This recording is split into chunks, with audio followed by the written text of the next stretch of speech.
My daughter-in-law chose a business dinner over my wife's funeral. She posted a photo that night, laughing, a glass of wine catching the light, while Dorothy's casket caught the rain. She thought no one would dare touch her. But what Natalie didn't know was that my wife had left something buried in her garden, a locked box, a name, and enough truth to destroy everything Natalie had ever built. And within 2 days, it did. My name is Walter Simmons. I am 69 years old. For 31 years, I sat behind the bench as a circuit court judge in Savannah, Georgia. I spent my career weighing evidence, measuring intent, and delivering verdicts that changed lives. But nothing in those decades of courtroom silence prepared me for the verdict life delivered the morning we buried Dorothy. The church was old, one of those white-steepled landmarks that had watched Savannah breathe through wars and hurricanes and Sunday mornings that stretched into eternity. Rain fell in steady curtains, turning the sidewalks into mirrors. The pews were full. Friends, neighbors, women from Dorothy's garden club, a few former colleagues from the courthouse. The air smelled of lilies and candle wax and something faintly metallic, like grief itself had a scent. I wore the charcoal suit Dorothy always said made me look like a man who still had fight left in him. I did not feel like fighting. I felt like a house with every window broken. Still standing but no longer sheltering anything. Nathan sat beside me in the front pew. My son. 35 years old, yet in that moment, he looked like the boy who used to crawl into our bed during thunderstorms. His tie was slightly crooked. His jaw worked silently, chewing on words he could not release. The seat beside him, the one reserved for his wife, was empty. I stared at that chair longer than I should have. I told myself she was running late, that traffic had delayed her, that she would come rushing in at the last minute with wide eyes and an apology on her lips.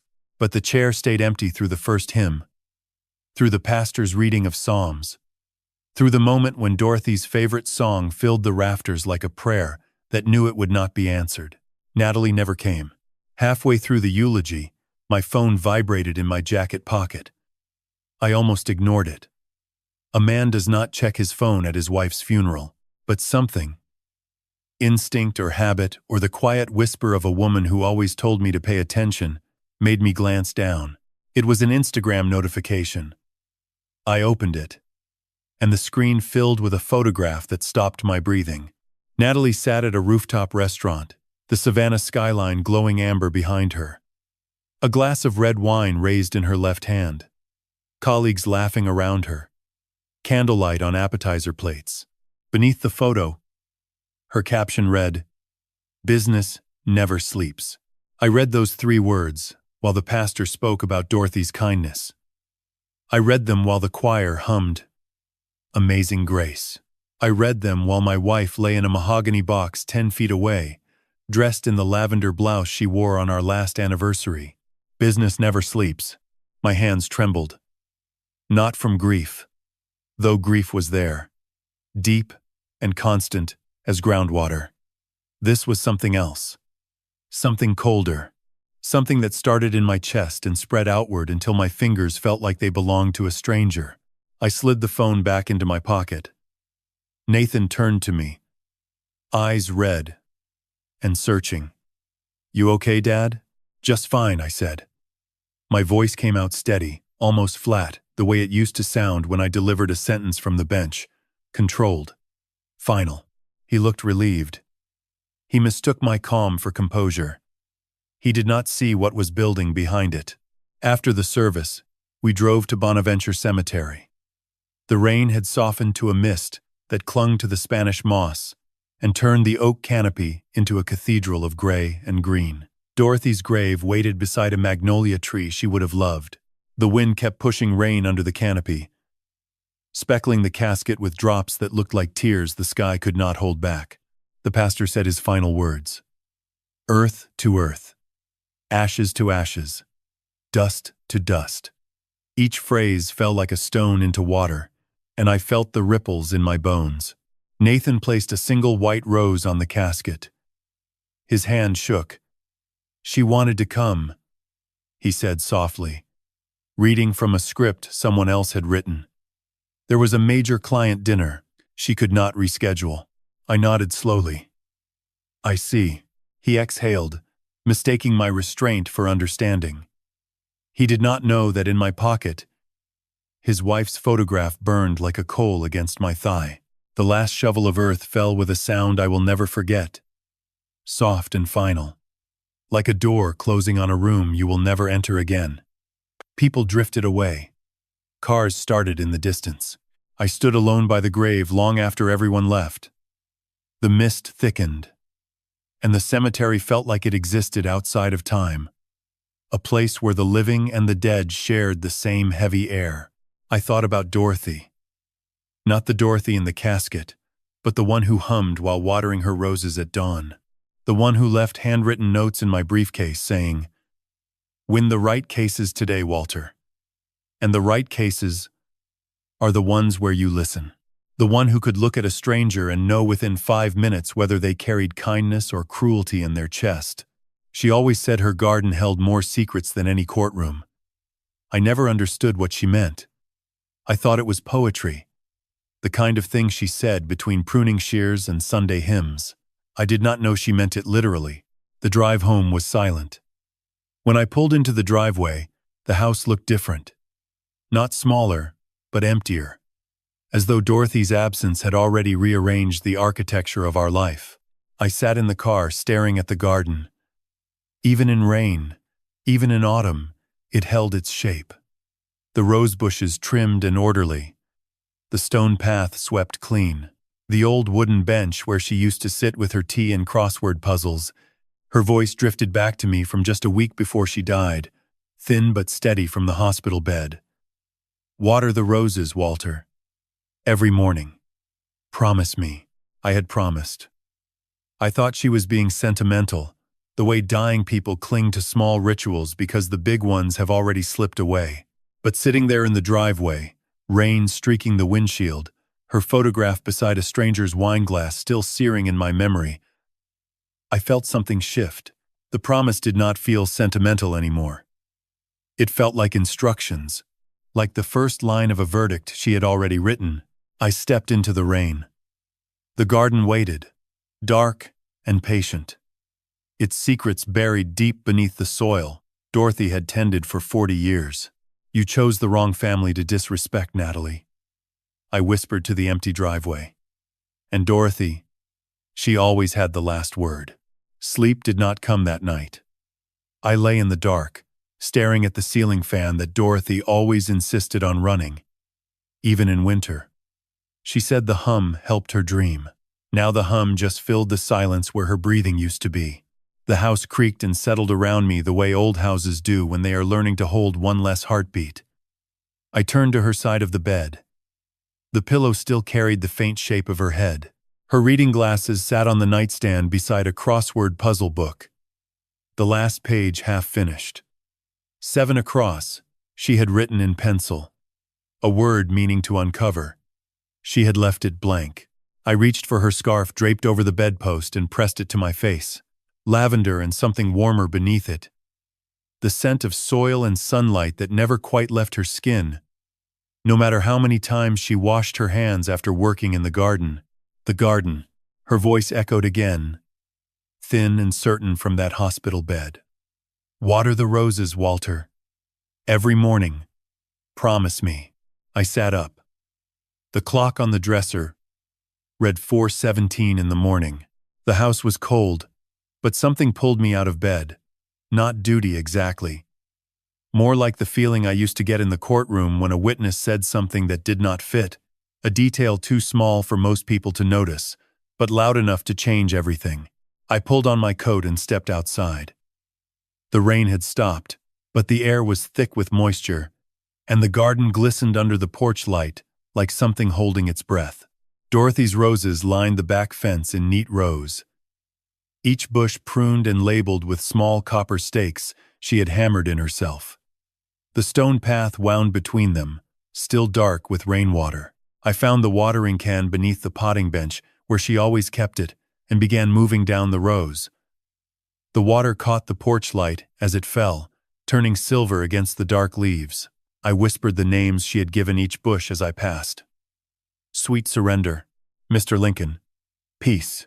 When I reached the far corner, I stopped. The oldest bush in the garden grew there. A pale white rose, called Margaret Merrill, that Dorothy had planted the year we married. She used to say it was the heart of the garden, that everything else grew outward from it. The soil around its base looked different. Not disturbed exactly, but softer than the rest, as though it had been turned recently and pressed back into place by careful hands. The surrounding earth was packed hard from autumn rain.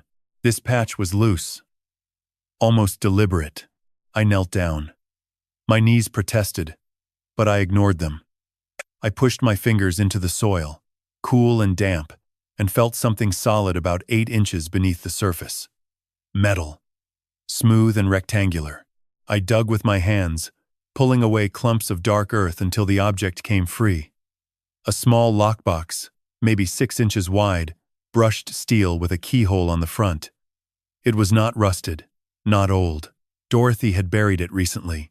My heart beat harder than it had all day. Harder than at the funeral. Harder than when I saw Natalie's photograph. Because this was Dorothy speaking to me from underground. Not with words, but with the language she trusted most. The quiet work of hands in soil. I turned the box over. No label. No markings. Just the keyhole, small and precise, waiting for something I did not have. Then I remembered. Dorothy's personal belongings had been returned to me from the hospital in a clear plastic bag. Her watch, her wedding ring, and a thin silver chain she wore around her neck. The one that held a charm I had given her on our 20th anniversary, and something else. A small brass key I had noticed, but never asked about. I went inside, found the bag in the closet where I had set it the day she died, and unclasped the chain. The key was no bigger than my thumbnail, warm from being pressed between fabric and memory. I carried it back to the garden. It fit perfectly. The lock turned with a soft click that sounded louder than it was, the way truth always does when it finally opens. I lifted the lid. Inside, nestled against a piece of folded velvet, were 4 items. A USB drive, matte black, unmarked. A sealed envelope addressed in Dorothy's handwriting, my name written in the steady cursive she never lost, even when the cancer made her hands shake. A photograph, slightly faded, showing a younger Dorothy standing beside a woman I did not recognize, both smiling outside what looked like a newspaper office. And beneath everything, a second envelope, smaller, sealed with wax, bearing 2 words in Dorothy's careful script. For Natalie. I set the second envelope aside. My hands were not ready for that one. I opened the letter addressed to me. The paper was cream-colored, folded twice, deliberate and neat the way she folded everything. Her handwriting filled the page without rushing, every word placed like a seed in a row. My love, if you are reading this, it means I ran out of time. I am sorry for that. I wanted to tell you myself, face to face, the way we have always told each other hard things. But the body does not always wait for the heart to finish its work. There are things I discovered about Natalie, things I could not prove alone. I have spent the last months gathering what I could, but I need someone sharper than me to finish it. Find Grace Holloway. The photograph will remind you who she is. She will help you understand what I could not say. And Walter, do not let silence be mistaken for surrender. You taught me that from the bench. Now, I am teaching it back to you from the garden. I love you. Water the roses. Yours, Dorothy. I read the letter twice. The second time, the words blurred, and I realized I was crying. Not the controlled grief of the funeral, but the raw, unguarded kind that comes when you hear the voice of someone you love and realize they were fighting a battle you never knew about. I looked at the photograph again. Dorothy, maybe 15 years younger, her arm around a woman with short, dark hair and sharp, intelligent eyes. On the back, in Dorothy's handwriting, Grace Holloway, Savannah Herald. 2009. She helped me once. I helped her once. Some debts never close. The USB drive sat cold in my palm. Whatever Dorothy had been hiding, she had buried it where only I would look. In the one place she loved almost as much as she loved me. I turned the second envelope over in my hands. For Natalie. The wax seal was unbroken. Dorothy had written this for the woman who could not be bothered to attend her funeral. Whatever mercy or judgment these pages held, they would have to wait. I was not ready for Dorothy's grace. Not yet. First, I needed her truth. The next morning, I drove to my son's house. Not to grieve with him, but to study the woman who had stolen his heart and shattered mine. I had not slept after finding the box. The USB drive sat on Dorothy's desk beside her reading glasses, untouched. I told myself I would open it after I saw Natalie again. After I looked at her with eyes that were no longer blinded by the polite fiction of family. Dorothy had seen something in her. Now I needed to see it for myself. Nathan and Natalie lived on the east side of Savannah in one of those newly built neighborhoods where every lawn was measured to the same length and every mailbox matched. Natalie had chosen the house, of course. Nathan told me she had spent 3 weekends comparing floor plans before selecting one that met her standards. The result was a home that looked like it had been assembled from a catalog. Tall windows, pale stone, a front door painted the exact shade of charcoal that interior designers called sophisticated. There was not a single weed in the yard.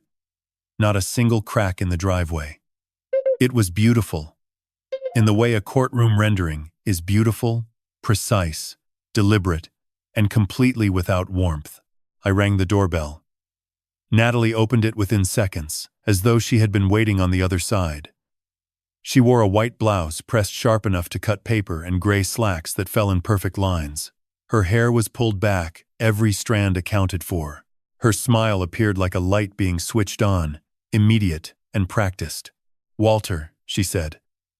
Her voice carried the smooth cadence of someone greeting a client.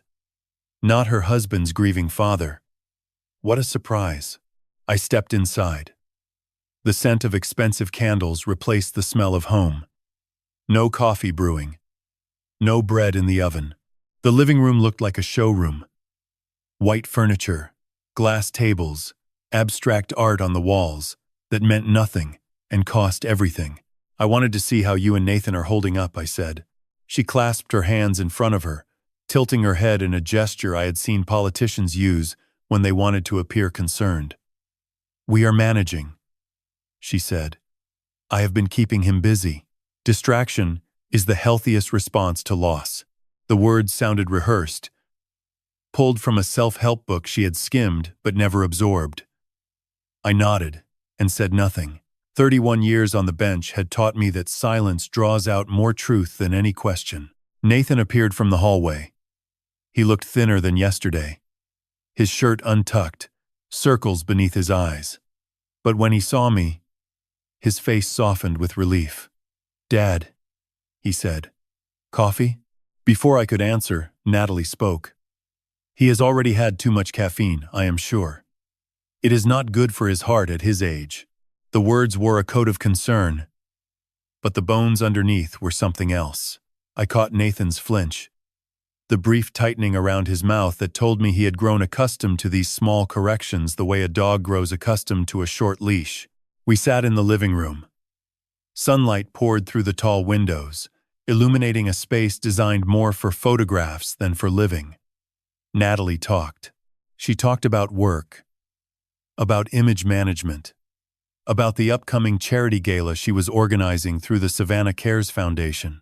She spoke with the ease of someone used to holding court. Her words were polished and precise, every sentence structured like a press release. She mentioned new partnerships, fresh donor outreach, modernized fundraising strategies. She used phrases like brand alignment and donor engagement metrics. Not once did her voice soften. Not when Nathan mentioned Dorothy's garden club. Not when I said Dorothy's name aloud. She simply smiled. The kind of smile that redirects rather than receives, and changed the subject.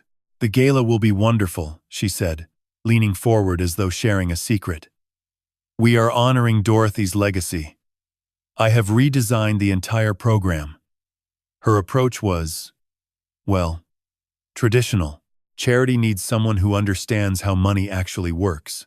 Traditional. She used the word the way someone uses a napkin, to wipe something away. Dorothy had spent 10 years building the Savannah Cares Foundation from a kitchen table idea into an organization that fed, housed, and protected elderly residents across 3 counties. She had done it with handwritten letters, homemade dinners, and the kind of stubborn compassion that does not photograph well but changes lives. And Natalie had reduced all of it to a word that meant outdated. I sipped my water and let the silence stretch. Natalie shifted slightly, uncomfortable with a space she could not fill with her own voice. Nathan walked me to the door an hour later. On my way out, I paused in the hallway. A framed photograph hung on the wall, larger than the others, lit by a small gallery light, as though it belonged in a museum. Natalie stood at the center of a stage, shaking hands with a group of elderly men and women. Behind them, a banner read Savannah Cares Foundation Annual Gala. The old people smiled with open, trusting faces. Natalie's smile was different. It did not reach her eyes. It reached her ambition. I recognized 2 of the faces in that photograph. Lorraine Jensen, Dorothy's closest friend from the garden club, and Margaret Webb, who used to bring pecan pie to our Thanksgiving table every year. Both of them smiling at Natalie, the way lambs smile at a shepherd, not knowing the difference between one who protects and one who leads them to slaughter. "You have done well with the foundation," I said quietly, still looking at the photograph. Natalie appeared beside me, arms crossed. "We have modernized it. Streamlined operations. Dorothy was a wonderful woman, but sentiment does not scale." She turned away before I could respond, already reaching for her phone. Nathan squeezed my shoulder at the door. "She means well, Dad," he said. "She just expresses it differently." I nodded. I had heard that excuse before. In courtrooms, from the mouths of defense attorneys whose clients had done things that could not be explained by good intentions.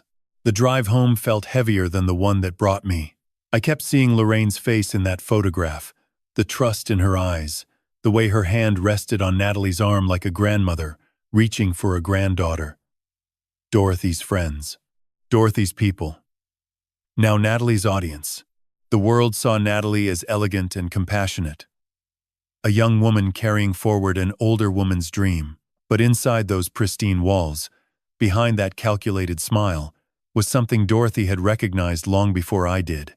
The predator was not outside the family. She was sitting at our dinner table, and Dorothy's friends were already in her hands. I pulled into the driveway and sat for a moment, the engine ticking in the silence. The USB drive waited on Dorothy's desk. Grace Holloway waited somewhere in Savannah, and the truth, whatever it was, waited beneath everything like roots beneath a garden. Invisible until you start digging. It was time to dig.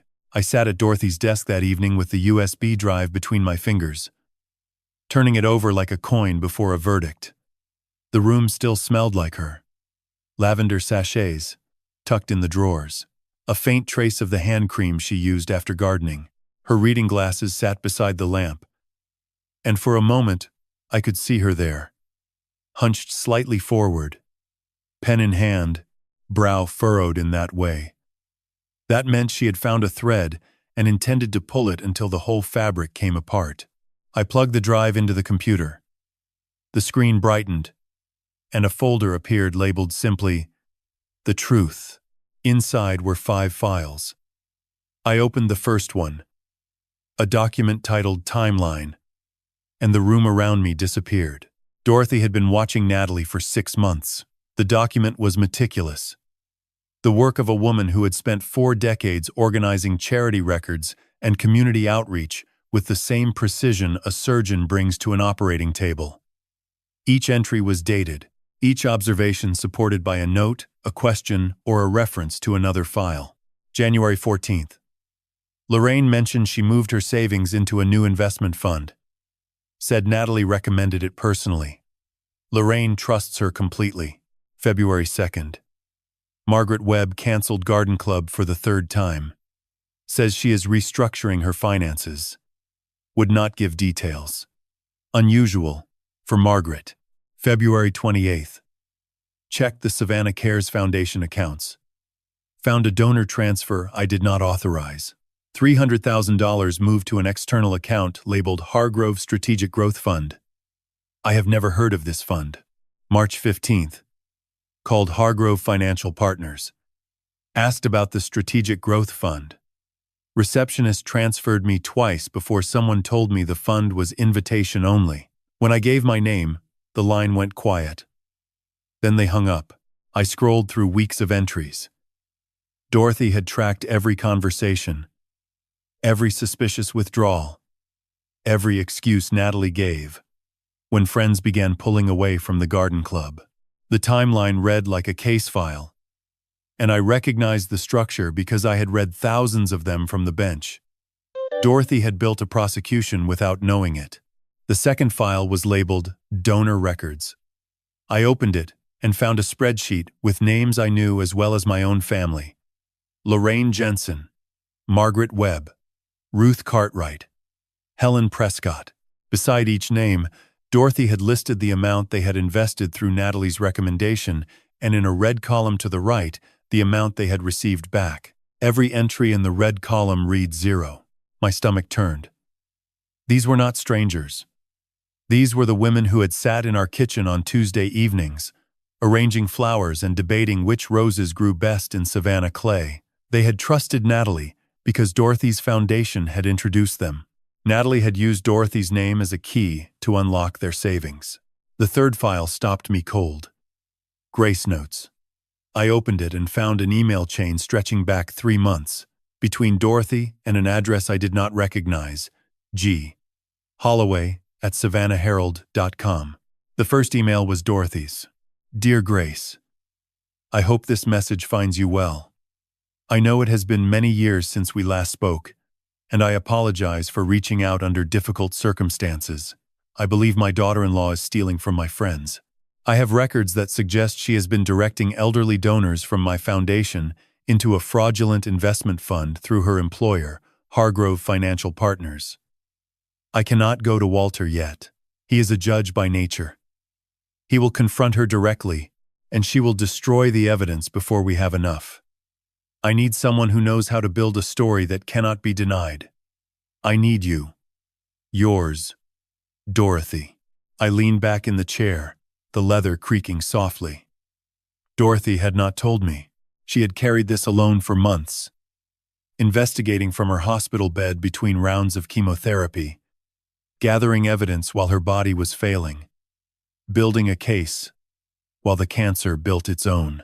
The thought hollowed me out. I imagined her sitting at this very desk, the lamp casting its warm circle around her, typing carefully while I slept upstairs, unaware that my wife was waging a quiet war to protect the people she loved. Grace's reply came 3 days later. Dorothy, I owe you more than I can express in an email. You saved my career 15 years ago when no one else would listen. I am in. Send me everything you have. I will verify, investigate, and build a story strong enough that no lawyer can dismantle it. We will do this right. Grace. I looked at the photograph from the box again. Dorothy standing beside a younger Grace outside the Savannah Herald building. 2009. I remembered now. Grace Holloway had been a junior reporter who had published a story about corruption in a local housing authority. The subjects of her story had retaliated, pressured her editor, and had her fired. Dorothy heard about it through a church fundraiser and spent 3 months using every connection she had to get Grace hired at a larger paper. She never told me the details. She never asked for credit. That was Dorothy. She planted seeds and walked away, trusting the sun to do the rest. Now that seed had grown into an ally. The fourth file was labeled Evidence Photos. Screenshots of bank statements, scanned documents with Hargrove Financial letterhead, transfer confirmations. Dorothy had photographed them carefully, each image clear and time-stamped.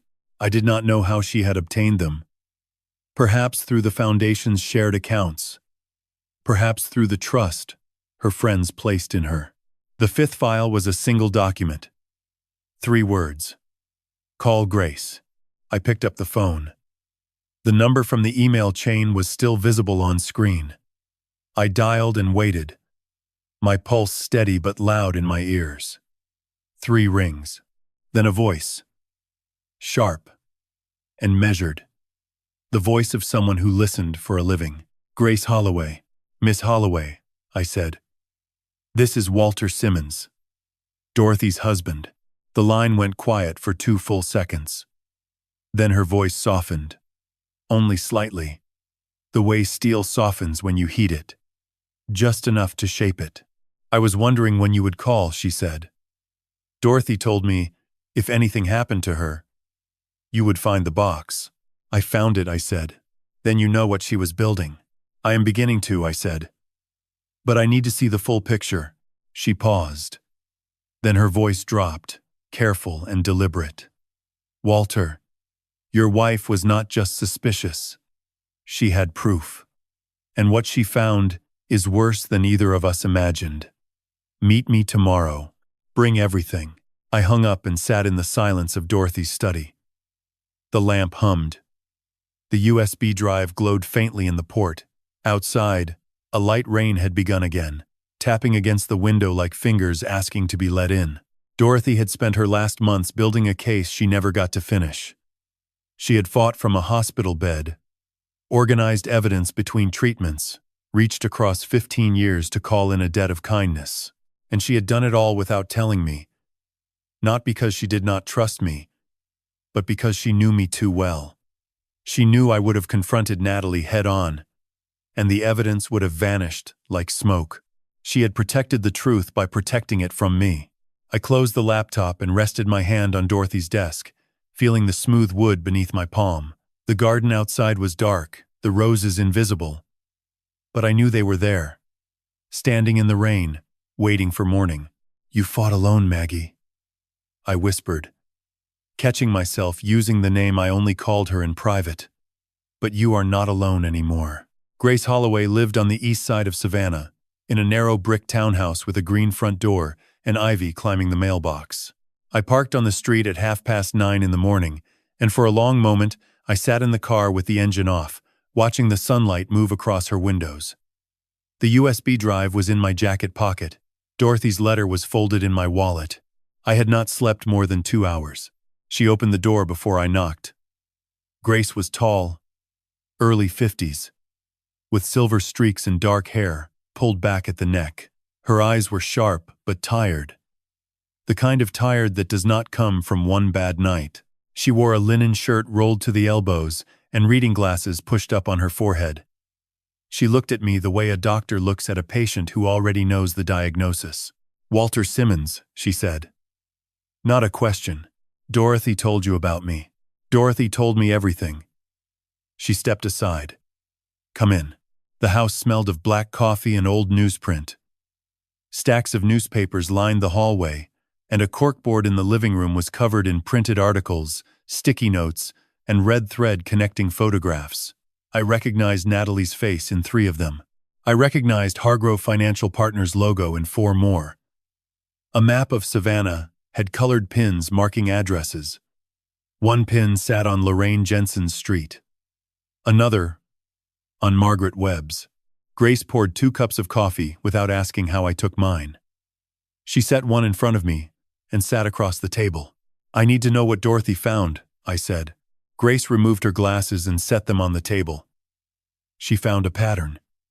And once you see the pattern, you cannot unsee it. She pulled a brown folder from beneath the corkboard and opened it flat. Inside were printed bank statements, highlighted in yellow and pink. Transfer records. Donor agreements with signatures I did not recognize. And a single handwritten page in Dorothy's writing, titled, Timeline of Loss. Your wife started noticing it about 8 months before she passed, Grace said. Lorraine called her one afternoon, confused. She had invested nearly all of her savings into something Natalie recommended, a fund through Hargrove Financial Partners.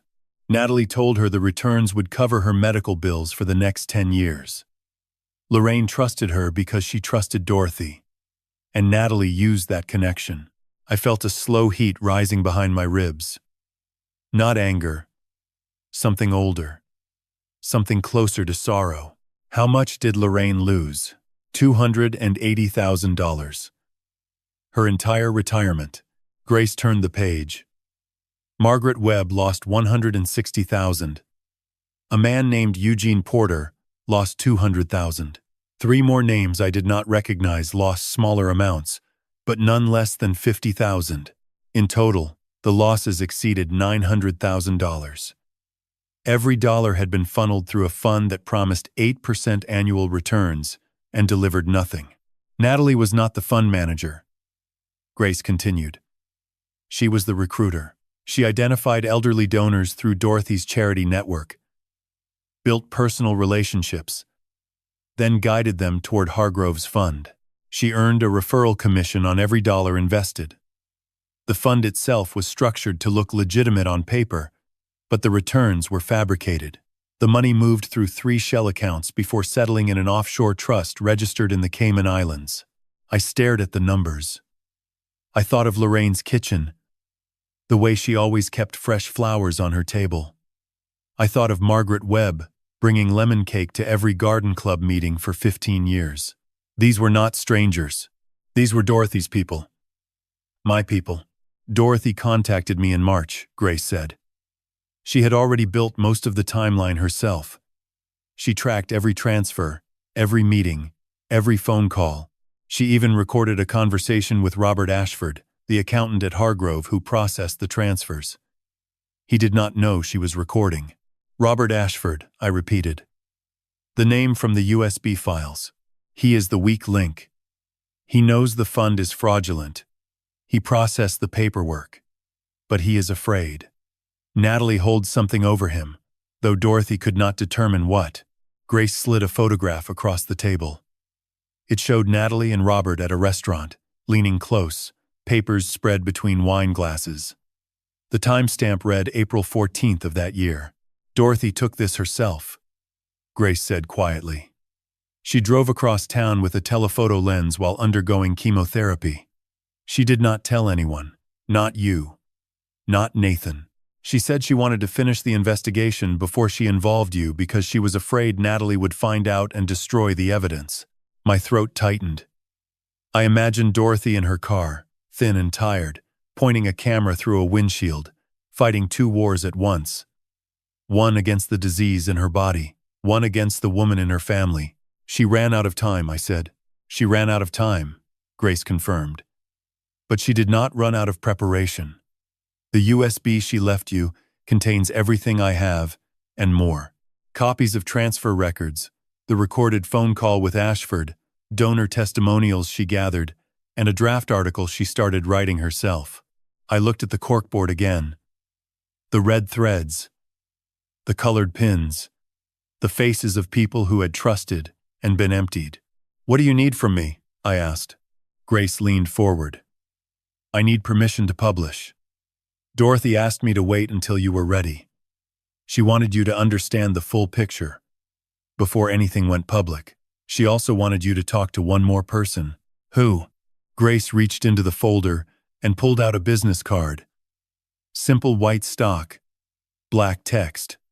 It read, Claire Whitmore, Senior Analyst, Hargrove Financial Partners. Claire contacted Dorothy 2 weeks before she died. She is an analyst at the firm. She has internal documents that prove the fund was designed to collapse within 18 months. She wanted to blow the whistle, but she was afraid of retaliation. Dorothy promised her protection. I took the card and turned it over. On the back, in Dorothy's handwriting, were 3 words. She is ready. I put the card in my pocket beside the USB drive.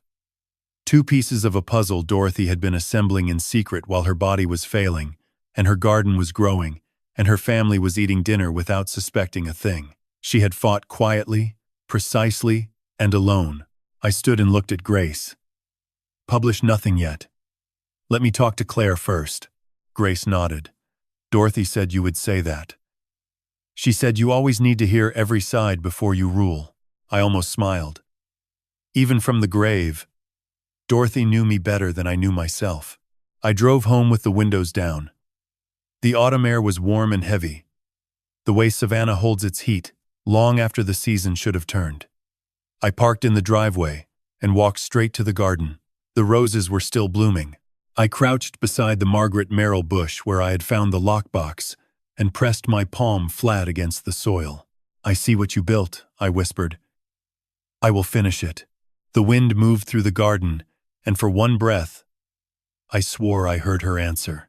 I called the number on Claire Whitmore's card at 7 the next morning. It rang 4 times before a woman answered, her voice low and careful, as though she were standing in a room where the walls listened. Who is this? My name is Walter Simmons. Dorothy Simmons was my wife. Silence. I could hear her breathing. Then, barely above a whisper, she told me you would call. But I thought it would be sooner. I only found the box 3 days ago. Another pause. Can you meet me today? Not at my office. Not at your home. Somewhere public. Somewhere with noise. I suggested the cafe on Broughton Street. The one with the green awning where Dorothy and I used to sit on Saturday mornings. Claire agreed. 11 o'clock. I arrived 20 minutes early and chose a table near the back wall, facing the door. The cafe was loud with the clatter of ceramic and the hiss of the espresso machine. At exactly 11, a woman walked in and scanned the room the way someone does when they are looking for a person they have never seen, but already fear. She was young, early 30s, with dark brown hair cut at the shoulder and a navy blazer that looked like armor. She carried a leather messenger bag pressed tight against her side. She found me. She sat down without shaking my hand. If Natalie finds out I am talking to you, I will lose my job within the hour, Claire said. If Robert Ashford finds out, it could be worse. Dorothy promised you protection. Dorothy is gone, Mr. Simmons. Her voice cracked on the word gone. She caught it, straightened her shoulders. She was the only person who listened when I tried to explain what was happening inside that firm. I need to know that someone else will stand behind what I am about to hand you. I looked at her. 30 years on the bench had taught me to read fear. Claire Whitmore was not nervous. She was terrified, but she was sitting in that chair anyway. I will stand behind it, I said. Claire reached into her messenger bag and pulled out a sealed manila envelope. She set it on the table and kept one hand on top. I have been a senior analyst at Hargrove Financial Partners for 4 years. 18 months ago, I was reassigned to a new division called Internal Growth Strategy. It sounded routine. It was not. She opened the envelope and slid out a stack of documents. The first was a spreadsheet, stretching across 3 pages. This is the internal ledger for the fund Natalie channels donors into, the Hargrove Strategic Growth Fund.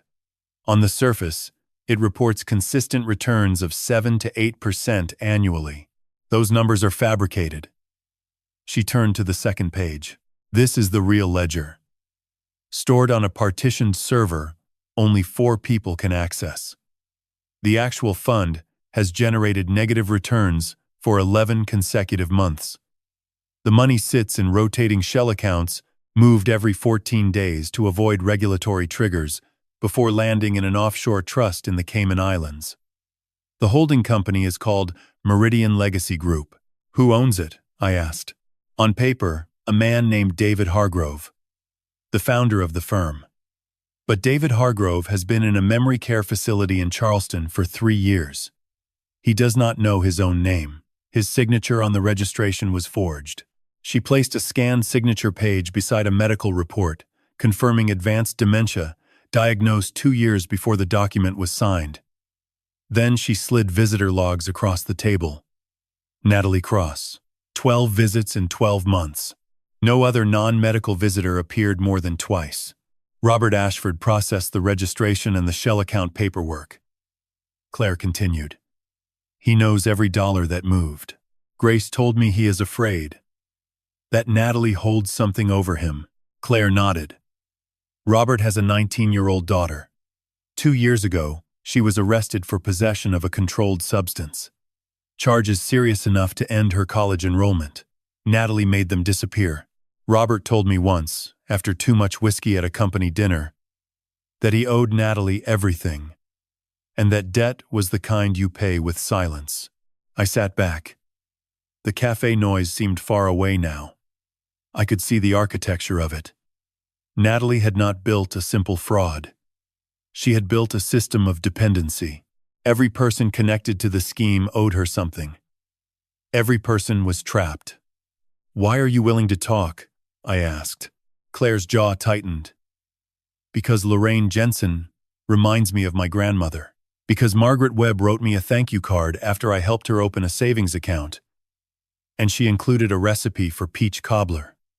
These are real people, Mr. Simmons. They trusted Natalie because Dorothy's name was attached. I cannot watch their lives be emptied while quarterly reports tell them everything is fine." She pulled one final item from the envelope. A small, silver flash drive. "This contains both ledgers, the forged signature, visitor logs, shell account routing numbers, and 3 internal emails between Natalie and Robert discussing the offshore transfers. I have a second copy in a secure location." I took the drive. It was cold in my palm, lighter than I expected for something carrying so much weight. "Dorothy told me something the last time we spoke," Claire said, standing. "She said, you spent your whole career making sure the truth reached the courtroom. She said you never lost your patience and you never cut corners. She said that is why she married you." My chest ached. I nodded because my voice would not hold. Claire walked to the door and stopped. "One more thing. The fund is designed to collapse in approximately 5 months. When it does, every dollar vanishes. Lorraine, Margaret, all of them. If you are going to act, the clock is already running." She left.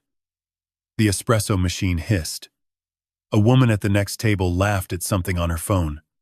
The world kept turning, as though nothing had shifted.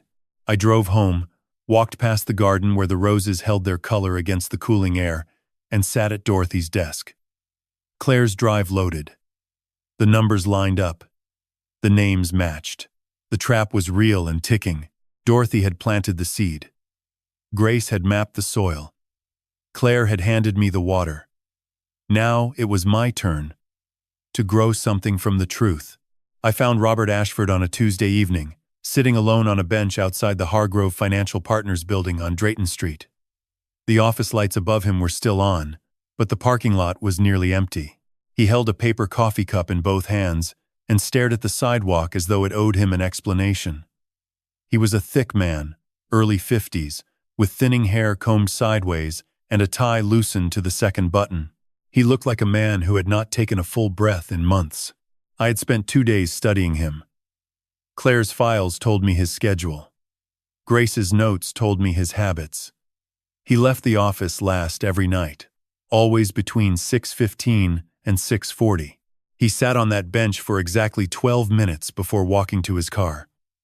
He never called anyone. He never checked his phone. He just sat. I approached from the sidewalk, slow enough to seem casual. I sat on the opposite end of the bench without asking permission. He glanced at me, then looked away. "Robert Ashford," I said. His shoulders stiffened. He did not turn his head. "Do I know you?" "No." "But you knew my wife, Dorothy Simmons." The coffee cup in his hand stopped moving. I watched his knuckles go white against the paper. He swallowed hard, and his Adam's apple dipped like a stone dropping through water. "I do not know what you are talking about. You processed the paperwork for the Hargrove Strategic Growth Fund. You set up the shell accounts. You routed $900,000 of stolen money through Meridian Legacy Group into an offshore trust in the Cayman Islands. You forged the signature of David Hargrove, a man who cannot remember his own daughter's name." I paused. Dorothy knew, and now I know. Robert stood up. The coffee cup fell from his hands and hit the concrete, splitting open in a brown puddle that spread toward his shoes. He did not pick it up. You need to leave, he said. His voice shook. Sit down, Robert. He did not move. His eyes darted to the parking lot, to the building entrance, to the street. He was calculating exits. I had seen that look on 100 faces in my courtroom, the look of a man realizing that the walls he built to protect himself were now the walls closing in. I am not here to threaten you, I said. I am here to give you a choice. He looked at me for the first time. His eyes were bloodshot, the skin beneath them dark and loose. He looked 10 years older than the photograph Claire had given me. Sit down, I said again. Please. He sat. He placed his hands on his knees and pressed them flat, as though trying to stop the trembling from reaching his fingers. Natalie made your daughter's charges disappear, I said. Possession of a controlled substance. Enough to end her enrollment, leave a permanent record, close every door before she turned 20. Natalie fixed it, and in return, you gave her your silence. Robert closed his eyes. You do not understand. I understand completely. You are not a criminal, Robert. You are a father who made a terrible bargain to protect his child. But that bargain has a cost, and it is being paid by people who did nothing wrong. Lorraine Jensen, Margaret Webb, Eugene Porter, people who trusted your firm with everything they had. I know their names, he whispered. I know every single name. Then you know what happens when that fund collapses in 5 months. Every dollar disappears. Every person on that list loses everything. And when the investigation starts, and it will start, your name will be on every document, every transfer, every forged signature. Natalie will walk away clean. She always planned it that way. You are the one holding the pen, Robert. You are the one who signed. He opened his eyes and looked at the spilled coffee on the ground. His breathing was shallow and uneven. She told me it was temporary, he said. She told me the fund would stabilize, that the returns would become real, that the money would be repaid. She said it every month. She said it with the same smile. And every month another name was added to the list. When did you stop believing her? He let out a sound that was not quite a laugh. The day I saw Lorraine Jensen's balance drop to 0. I pulled her file because her name reminded me of my mother. Same first name, same age. I looked at her account and there was nothing left. $300,000 gone. Routed through 4 accounts in 11 days. I sat in my office and stared at the screen for an hour. I did not move. I did not call anyone. I just sat there and understood what I had become. We were silent for a long moment. The streetlights along Drayton Street flickered on, casting pale orange circles on the pavement.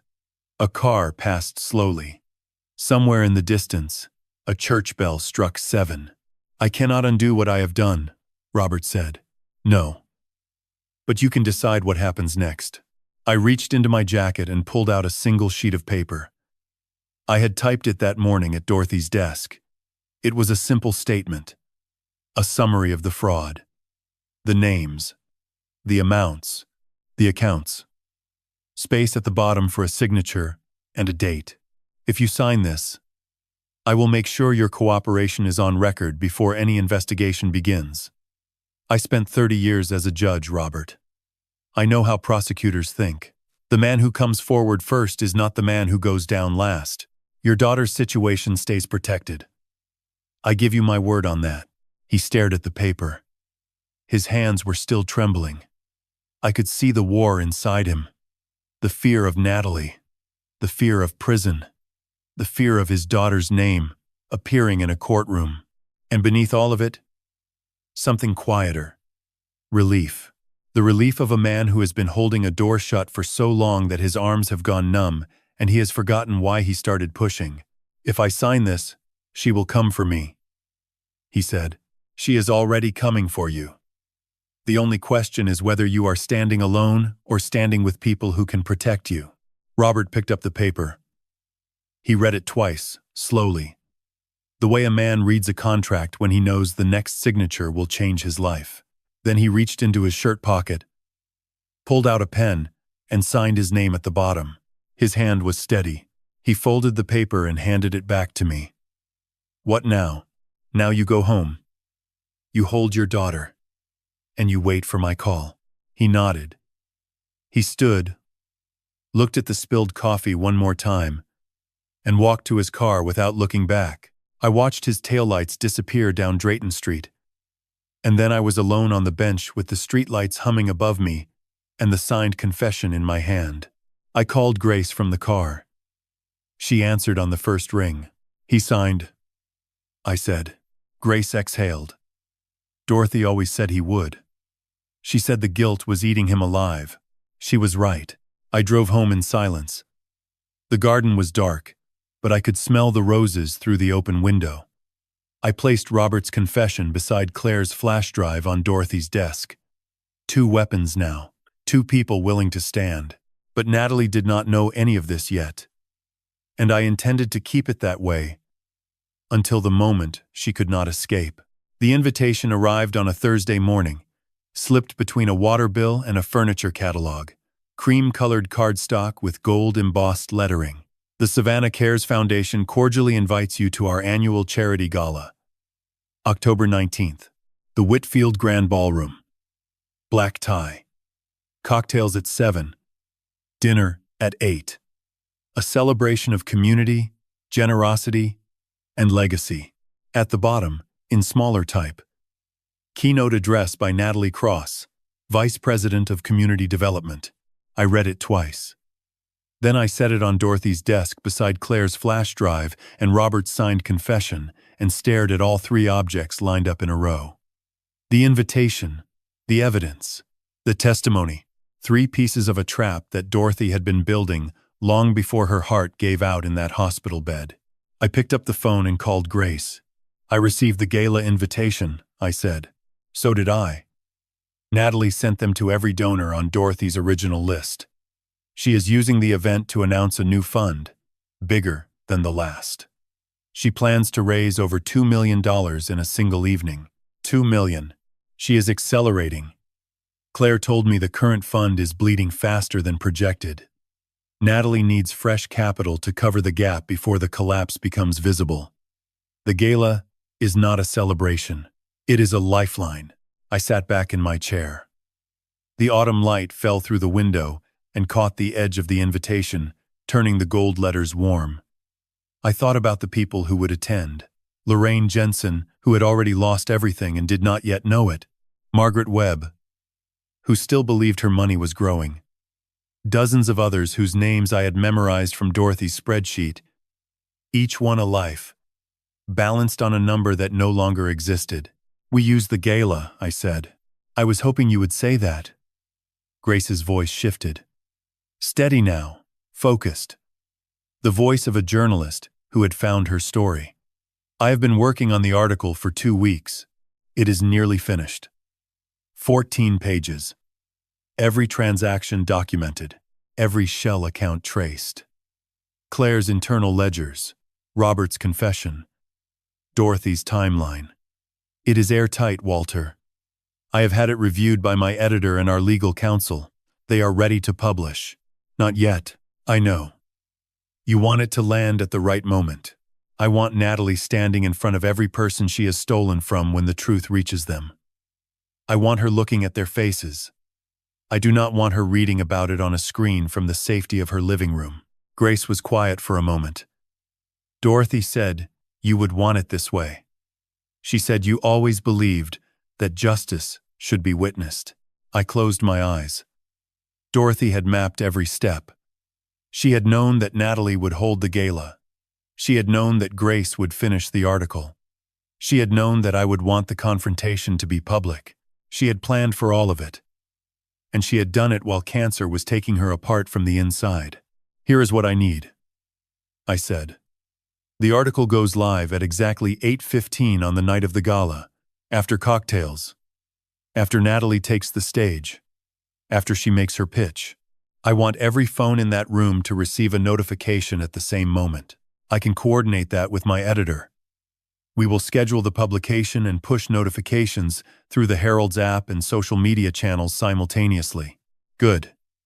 I also need copies of the key documents printed and placed in envelopes, one for each table at the gala. Lorraine's account statements. Margaret's. The real ledger versus the fabricated one. The forged signature. I want the donors to see their own names in black and white. How do we get the envelopes onto the tables? I will handle that. The event coordinator is a woman named Patricia Hollins. She managed every gala Dorothy ever organized. She loved my wife. When I explain what Natalie has done, Patricia will help. I am certain of it. I spent the next 3 days building the plan. I met Grace at her townhouse and reviewed the article line by line. Every fact was sourced. Every number was verified. Every quote was attributed. She had written it with the precision of a surgeon and the restraint of someone who understood that the story did not need exaggeration. The truth was loud enough. I visited Patricia Hollins at her office near Forsyth Park. She was a small woman with silver hair and reading glasses on a beaded chain. She had coordinated events for the city for over 20 years. When I told her about the fraud, she set her glasses on the desk and did not speak for a long time. Then she said, "Dorothy called me 2 months before she died. She asked me to save her a seat at the gala. I thought she was being optimistic. Now I understand she was being strategic." Patricia agreed to place the envelopes beneath the centerpieces at each table. 12 tables. 12 envelopes. She would do it during the setup, hours before the first guest arrived. I called Claire. She confirmed that Natalie had rehearsed her keynote 3 times at the office. The speech focused on expansion, trust, and Dorothy's legacy as the foundation's guiding spirit.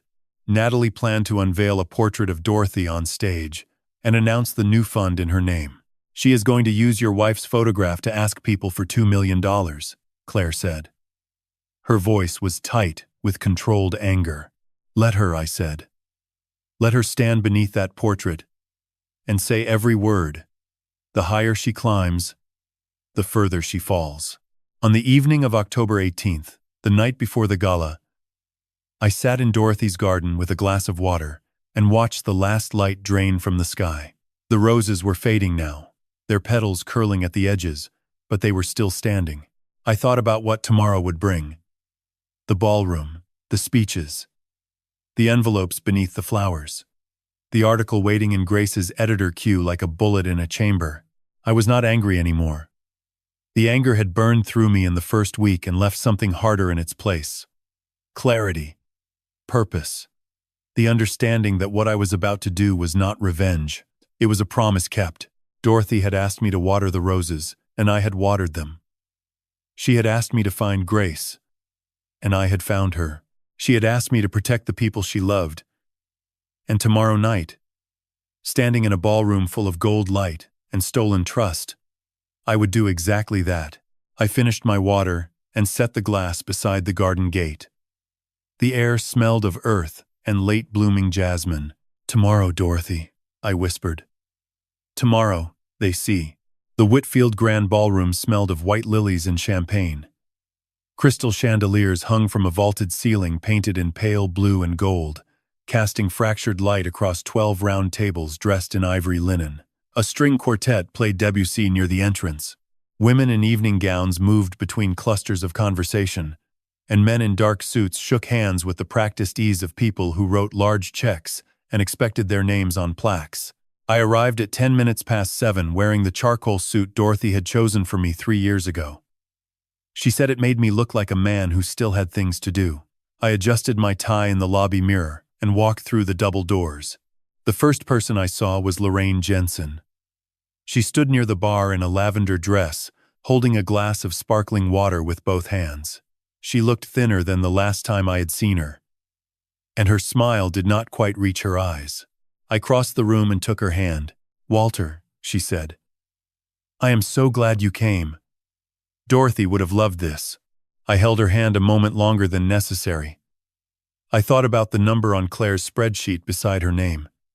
$280,000. Gone. And Lorraine was standing in this ballroom, believing it was still growing. She would have, I said. She loved this room. I moved through the crowd slowly, greeting faces I recognized from Dorothy's charity work. Margaret Webb, in a navy blue dress. Her husband Gerald beside her, with his hand on her elbow. Eugene Porter standing alone near the window, staring out at the lit fountain in the courtyard. Each face was a name on the list. Each name was a number. Each number was a life hollowed out from the inside, while the surface remained polished and smiling. At 7:45, I found my table. Table 3, near the front. Patricia Hollins had placed me there deliberately, close enough to the stage to see every expression on Natalie's face. I sat down and felt the edge of the envelope beneath the centerpiece. White roses and baby's breath arranged in a crystal vase. Beneath it, pressed flat against the tablecloth, a sealed envelope containing the truth. Every table had one. 12 envelopes. 12 sets of documents. Waiting. At 7:55, the string quartet stopped. The ballroom lights dimmed to a warm amber. A spotlight appeared on the stage, and Natalie Cross stepped into it. She wore a black evening gown with a single strand of pearls. Her hair was swept back, and her makeup was flawless. The kind of face designed for cameras and confidence. She smiled at the audience, the way a woman smiles when she believes the room belongs to her. "Good evening," she said. "Thank you all for being here tonight. This event has always been about more than fundraising. It has been about family, about trust, about the belief that when we come together, we can lift the people around us higher than they could ever climb alone." The audience applauded. Lorraine set her water down to clap. Margaret Webb nodded. "Tonight, I want to honor someone who taught me everything I know about generosity," Natalie continued. She pressed a button on the podium, and behind her, a projection screen lowered from the ceiling. A photograph appeared. Dorothy. My Dorothy, smiling in her garden, wearing the yellow sundress she bought in Charleston, holding a pair of pruning shears. The photograph was taken the spring before her diagnosis. My chest tightened. I gripped the edge of the table. Dorothy Simmons was the heart of this foundation, Natalie said. Her vision, her compassion, her tireless dedication to this community inspired every one of us. And tonight, in her honor, I am proud to announce the Dorothy Simmons Legacy Fund, a new initiative that will carry her mission forward for generations to come. Our goal is to raise $2 million by the end of this evening. The audience applauded again, louder this time. I watched Lorraine wipe a tear from her cheek. I watched Margaret reach for Gerald's hand. I watched Natalie stand beneath my wife's photograph and sell a lie wrapped in love. 8:05. Natalie described the fund's projected returns. She spoke about community investment, elder care programs, scholarship opportunities. Every word was polished. Every sentence landed. 8:10. She asked the audience to open their hearts and their checkbooks. She gestured to the pledge cards on each table. Several guests reached for their pens. 8:13. I looked at my phone. Grace's article was scheduled for 8:15. 2 minutes. 8:14. Natalie paused to take a sip of water. She looked out at the audience with the calm assurance of a woman standing on unshakable ground. 8:15. Every phone in the room vibrated at once. It was not dramatic at first. A few people glanced down. A woman at table 7 picked up her phone and frowned. A man at table 10 leaned toward his wife and whispered something. Then more phones lit up. Then more. The murmur started at the edges of the ballroom and moved inward like a tide. The headline read, Savannah Cares Foundation, Exposed Fraud, Forged Signatures, and Stolen Savings. A Savannah Herald Investigation by Grace Holloway. Natalie noticed the shift. Her smile faltered for the first time. She looked at the audience and saw faces changing. Confusion. Then, recognition. Then, something colder. If you will please direct your attention back to the screen, she said, her voice a half step higher than before. But they were not looking at the screen. They were looking at their phones. And then, one by one, They were looking at the envelopes beneath the centerpieces. Lorraine was the first to open hers. She pulled the envelope from beneath the white roses, tore the seal, and unfolded the documents inside. I watched her eyes move down the page. I watched the color leave her face. She found her name. She found her account number. She found the real balance. 0. Her hands began to shake. The papers trembled between her fingers. She looked up at the stage, at Natalie, and her mouth opened, but no sound came out. Margaret Webb opened hers next. Then Eugene. Then the couple at table 9. Then every table in the room. The ballroom fell silent. Not the comfortable silence of anticipation. The heavy silence of a room full of people, realizing they have been robbed by the woman standing in the spotlight, asking them for more. Natalie stared at the audience. Her hand gripped the podium. The projection of Dorothy's photograph still glowed behind her. My wife's smile, hanging in the air like a judgment. "I do not know what this is," Natalie said. "This is clearly some kind of misunderstanding." No one answered. No one moved. The chandeliers kept casting their fractured light across the room. But the room had changed. Everything golden now looked sharp. I did not stand. I did not speak. I sat at table 3 with my hands folded and watched Dorothy's garden bloom one final time. Natalie did not run. I will give her that. She stood behind the podium with both hands pressed flat against its surface, and she looked at the room the way a captain looks at a ship taking water, calculating, measuring, deciding what could still be saved. "Ladies and gentlemen," she said. Her voice was controlled, but the edges were thin. "I understand there has been some kind of publication circulating tonight. I want to assure you that the claims in that article are completely false. This is a coordinated attack on the foundation and on the legacy of Dorothy Simmons." She said my wife's name as a shield. She held it up in front of her like armor, and I watched the room to see if anyone would believe it. Lorraine Jensen stood first. She did not shout. She simply rose from her chair at table 6, holding the documents from the envelope in one hand and her phone in the other. Her voice was quiet, but in the silence of that ballroom, every syllable carried. "My account balance is listed as 0, Lorraine said. $280,000. My entire retirement. Is that false, Natalie?" Natalie turned toward her. "Lorraine, I understand your concern, and I promise we will address every question individually after the event. This is not the appropriate setting to discuss personal financial matters."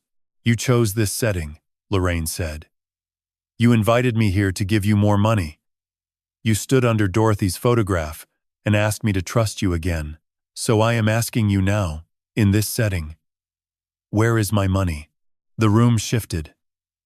I could feel it. The weight of 200 people leaning forward in their chairs. Margaret Webb stood next, at table 4. Gerald remained seated beside her, his jaw tight, his eyes fixed on Natalie. "My husband and I invested $160,000, Margaret said. "The quarterly statements you sent us show a balance of $174,000, but the documents in this envelope show a real balance of 0. Which number is true?" Natalie's left hand moved to her pearl necklace. A small gesture, involuntary, the hand of a woman reaching for something solid, while the floor shifted beneath her. "Margaret, there has clearly been a misunderstanding. The fund is performing exactly as projected. These documents are fabricated. Someone is trying to destroy the work we have built together." "Who?" Margaret asked. "Who would fabricate bank statements with our exact account numbers and transaction dates?" Natalie did not answer. Her eyes swept the room, searching for an ally, a sympathetic face, anyone still willing to believe. She found none. The string quartet had stopped. The waitstaff stood frozen near the kitchen doors. The spotlight still held her in its circle, but it no longer felt like a stage. It felt like an interrogation room. Eugene Porter spoke from his seat at table 10. He did not stand. He did not raise his voice. He was a retired high school principal, 73 years old, and he spoke with the measured patience of a man who had spent 4 decades listening to excuses. "I would like a straight answer," Eugene said. "Not a promise to discuss it later. Not a reassurance. A straight answer. Is the Hargrove Strategic Growth Fund solvent? Yes or no?" The ballroom waited. The chandeliers hummed above. Dorothy's photograph still glowed on the screen behind Natalie, her garden smile unchanged, her pruning shears catching the light. Natalie opened her mouth, closed it, opened it again. "The fund is under review," she said. "There are complexities in the current market that have required adjustments to our projections. I assure you that every dollar is accounted for, and that the foundation remains committed to full transparency." It was the answer of someone buying time. Everyone in the room heard it, and everyone understood what it meant. A man at table 11, someone I did not recognize, dropped his pledge card onto the table and pushed his chair back. His wife picked up her purse. They walked toward the exit without speaking. Then another couple followed. Then a woman at table 8.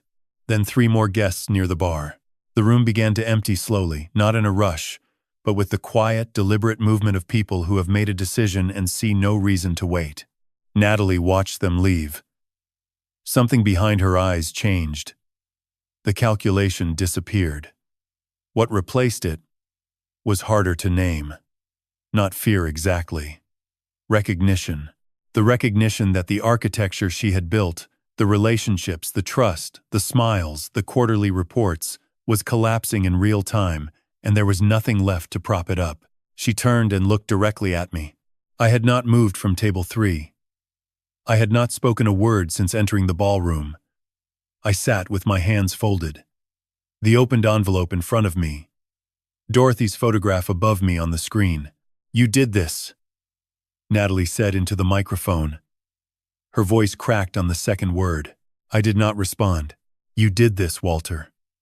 You and that journalist. You took Dorothy's name and used it to destroy everything she built." I stood then. Not quickly. I pushed my chair back and rose the way I had risen 1,000 times in my courtroom. Slowly, deliberately, without urgency, because urgency belongs to the desperate. "Dorothy built this foundation on trust," I said. My voice carried across the ballroom without a microphone. 30 years of addressing courtrooms had taught me how to fill a room with nothing but truth and timing. You used that trust to steal from the people who loved her. Every dollar in that fund belongs to someone in this room. And every dollar is gone. Natalie shook her head. "You do not know what you are talking about. You are a retired judge with a grudge. You are grieving and you are confused and you have been manipulated by people who want to see this foundation fail. I have Claire Whitmore's internal ledgers. I have Robert Ashford's signed confession. I have your visitor logs at David Hargrove's care facility, where you forged a dying man's signature. And I have every word my wife documented before she died." The room stopped moving. The people who had been walking toward the exit turned around. The people still seated leaned forward. Every eye in the ballroom moved between Natalie and me. Natalie's hand dropped from her necklace. Her lips pressed together in a thin line. For one long moment she stood perfectly still under the spotlight. Dorothy smiling behind her. The truth settling over the room like dust after an explosion. Then she pulled the microphone from its stand and spoke one last time. "This is not over, Walter." She set the microphone on the podium, stepped off the stage, and walked through the side door. Her heels clicked against the marble floor, sharp and fast, and then the door closed behind her, and the sound stopped. The ballroom was quiet. Dorothy's photograph remained on the screen. The white roses on the tables caught the chandelier light. Lorraine sat down slowly and placed her hands in her lap. Margaret reached for Gerald's hand. Eugene stared at the empty stage. I looked up at Dorothy's face on the screen. The yellow sundress, the pruning shears, the garden behind her, green and wild and alive. "It is not over," I whispered. But it has begun. The first sign came at 6 in the morning. My phone rang and the screen showed Grace Holloway's name. I had been awake since 4. Sitting at Dorothy's desk, rereading Claire's files for the third time. Sleep had become a visitor that arrived late and left early. "Turn on the news," Grace said. No greeting. No pause. I walked to the living room and switched on the television. Channel 3. A morning anchor with a careful face read from a teleprompter, while a photograph of me filled the screen beside her. It was an old photograph, pulled from a newspaper archive. I was standing outside the Chatham County Courthouse, 20 years younger, in a dark suit with a briefcase. The headline beneath the photograph read, "Former Judge Walter Simmons, accused of harassment and evidence tampering in Savannah Cares Foundation dispute. Natalie held a press conference at 5:30 this morning," Grace said. "She filed a restraining order against you and a formal complaint with the Georgia Bar Association, alleging judicial misconduct during your career. She is claiming you fabricated the documents, coerced Robert Ashford into signing a false confession, and that you have been harassing her since Dorothy's funeral." I stood in front of the television and listened to the anchor describe a version of me I did not recognize. A bitter, grieving widower, consumed by paranoia. A retired judge who had abused his former authority to intimidate a young woman. A man so broken by loss that he had constructed an elaborate conspiracy against his own daughter-in-law. Natalie appeared on screen. She sat behind a polished table with a man in a gray suit beside her. Her attorney. She wore a white blouse and minimal makeup, and her eyes were rimmed with red as though she had been crying. She held a tissue in her left hand. "I love Dorothy," Natalie said to the camera. Her voice trembled with practiced precision. "She was more than a mother-in-law to me. She was my mentor, and it breaks my heart that Walter has chosen to dishonor her memory this way. I have done nothing wrong. The foundation's finances are transparent and fully audited. I am confident that when the truth comes out, my name will be cleared." She dabbed her eyes with the tissue. The attorney placed a hand on her shoulder. I turned off the television. "She is good," I said to Grace. "She is better than good. She is reshaping the narrative before the public has time to absorb the article. By noon, half of Savannah will not know which version to believe." I sat down in Dorothy's chair. The morning light came through the window and fell across the desk where the flash drives and Robert's confession still lay in a neat row. 24 hours ago, I had been the one with the plan. Now Natalie had moved first. And she had moved with the speed and accuracy of someone who had prepared for this moment long before the gala. "There is more," Grace said. "Claire called me 15 minutes ago. She arrived at the office this morning, and her access badge did not work.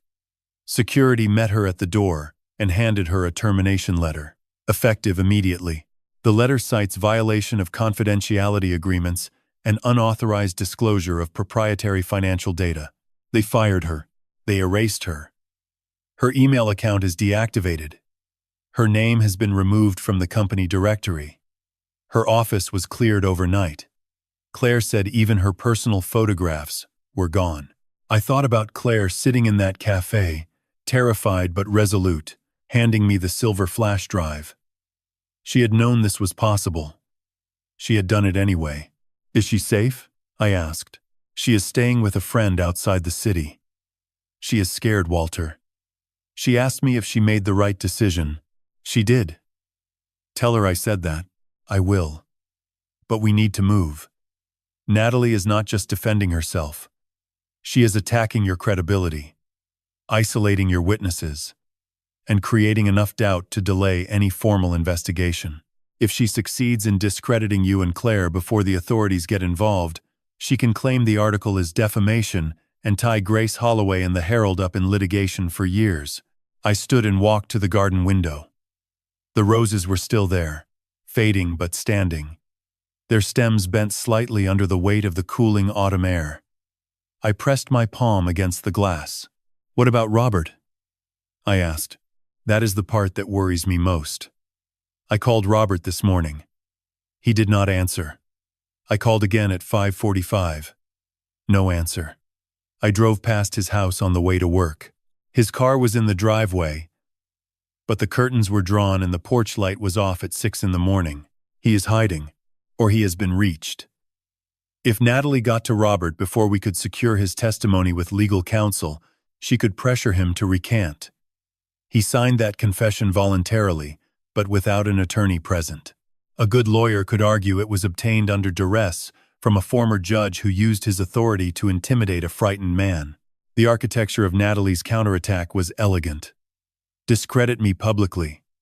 Eliminate Claire professionally. Isolate Robert personally. 3 strikes designed to collapse the triangle of witnesses before any courtroom could hear them. I turned from the window. We need a lawyer. Not for the bar complaint. For Claire and Robert. Someone who can formalize their testimony and place it under legal protection before Natalie's team reaches them. I know someone, Grace said. A woman named Diane Prescott. She is a former federal prosecutor, now in private practice. She handled whistleblower cases for 12 years. She is aggressive, thorough, and she does not scare easily. Call her today. Already did. She is available at 2 this afternoon. I paused. Dorothy's photograph sat on the corner of the desk, the small framed one from our anniversary. She was laughing in it, caught mid-sentence, her hand raised as though she were about to make a point she found amusing. I looked at that photograph and felt the weight of everything she had set in motion. Natalie was fighting back. She was fast. She was ruthless. She had resources, and she had a story the public wanted to believe, because it is always easier to believe that one old man lost his mind than to believe that a beautiful young woman stole from the elderly while smiling. But Natalie had made a mistake. She had assumed that removing the witnesses would remove the evidence. She had forgotten that Claire kept a second copy. She had forgotten that Grace's article was already published and sourced. And she had forgotten that I had spent 30 years watching people try to dismantle the truth in courtrooms, and I had never once seen the truth lose when it was given enough time to speak. I picked up the phone and called Grace back. 2 o'clock with Diane Prescott, I said. Bring everything. Every document, every recording, every file. We formalize today. And Robert? I will find Robert myself. I hung up, put on my coat, and walked through the garden on my way to the car. The Margaret Merrill rosebush caught my sleeve as I passed, a single thorn pressing through the fabric. I stopped, freed the cloth gently, and looked at the bush. Even fading, it held on. Robert Ashford's house sat at the end of a quiet street in Ardsley Park, a modest brick colonial with black shutters and a front porch that needed painting. I parked across the street and studied the house for a long moment. The curtains were drawn on every window. The porch light was off. His silver sedan sat in the driveway, untouched, a thin layer of yellow pollen dusting the windshield. The morning paper lay on the front step, still in its plastic sleeve. I crossed the street and knocked on the door. No answer. I knocked again. Harder. Nothing. I pressed my ear against the wood and listened. Silence. Not the silence of an empty house. The silence of a house where someone is sitting very still and hoping the world will go away. Robert, I said through the door. It is Walter Simmons. I know you are inside. I am not here to pressure you. I am not recording anything. I just need to know you are all right. A full minute passed. Then I heard footsteps. Slow. Heavy. The sound of a man who has not slept and is not sure he wants to open the door. The deadbolt turned. The door opened 4 inches, held by a chain. Robert's face appeared in the gap. He looked worse than I expected. His eyes were swollen and red. His shirt was wrinkled and untucked. He had not shaved, and the stubble on his jaw was patchy and gray. He smelled like stale coffee and something sharper beneath it. Whiskey, maybe. Or fear. Sometimes they smell the same. You should not be here, he said. When did she call you? He closed his eyes. 2 hours after the gala. She called from a number I did not recognize. She said if I did not recant my statement by Friday, she would release the records of my daughter's arrest to every media outlet in Georgia. She said she still had copies. She said she had always kept copies. Did you agree? I did not say anything. I hung up, and I have not answered my phone since. I looked at him through the 4-inch gap.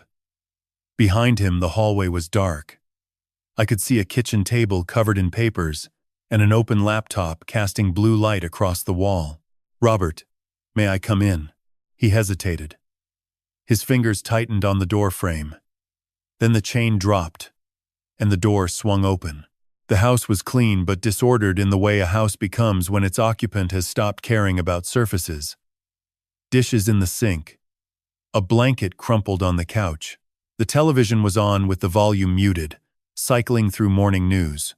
On the kitchen table, beside the laptop, was a printed copy of Grace's article. He had highlighted sections in yellow. His own name appeared on page 4, circled 3 times in red ink. I sat across from him at the table. He poured coffee from a pot that had been sitting too long. It was bitter and lukewarm. Neither of us mentioned it. She will do it, Robert said. She will release everything about my daughter. Jessica just started her junior year. She has been clean for 18 months. She volunteers at the campus counseling center. She tutors first-year students in statistics. She rebuilt herself, Walter. Piece by piece. And Natalie will tear it all down. To protect a fund that was never real. His voice broke on the last word. He pressed his palms against the table and stared at the coffee cup. Robert, listen to me carefully. I spent 30 years in a courtroom. I have seen threats like this 100 times. They work only if the person receiving them stays isolated, the moment you have legal representation, the moment your testimony is formalized under oath. Natalie's leverage evaporates. Releasing your daughter's sealed juvenile records is a felony. Her attorney knows that. Natalie knows that. The threat is a bluff, designed to keep you alone and afraid.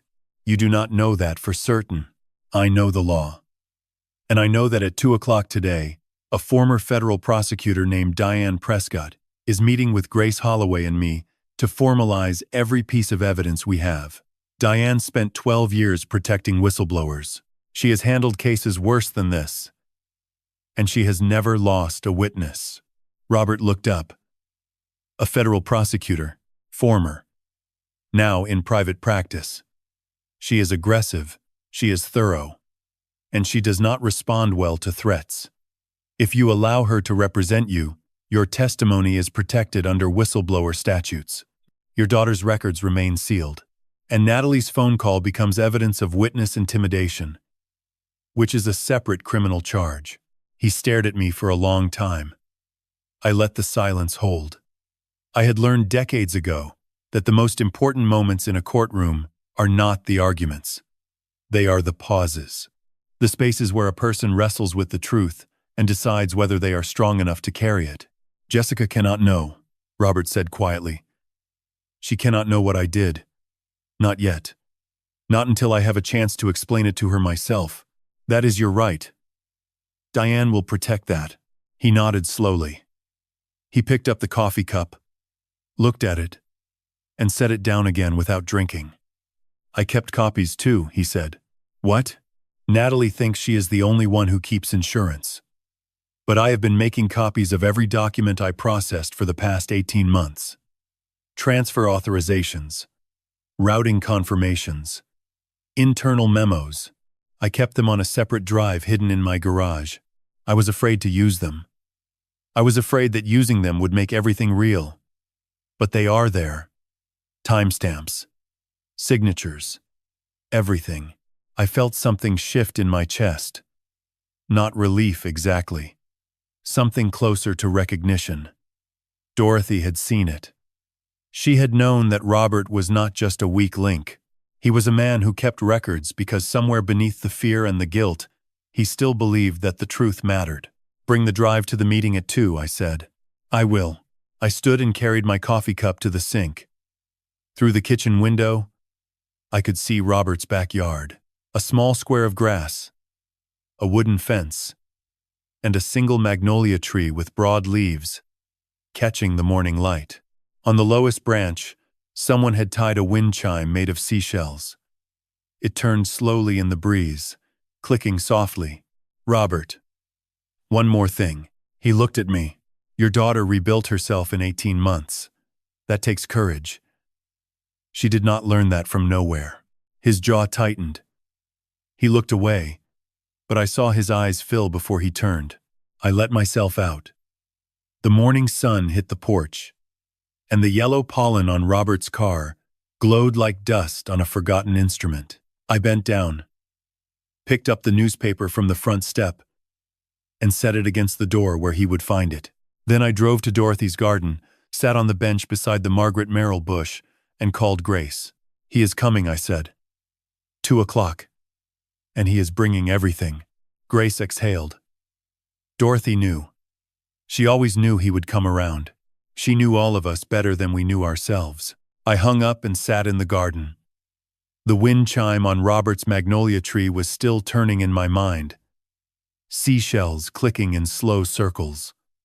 Somewhere in that sound was a man deciding to stop being afraid. Somewhere in that sound was a daughter who would one day learn the truth and understand. The roses held their color. The morning stretched on. And at 2 o'clock, every thread Dorothy had planted would come together in a room with a woman who knew how to make the law listen. Diane Prescott's office occupied the 3rd floor of a limestone building on Bull Street, 2 blocks from Chippewa Square.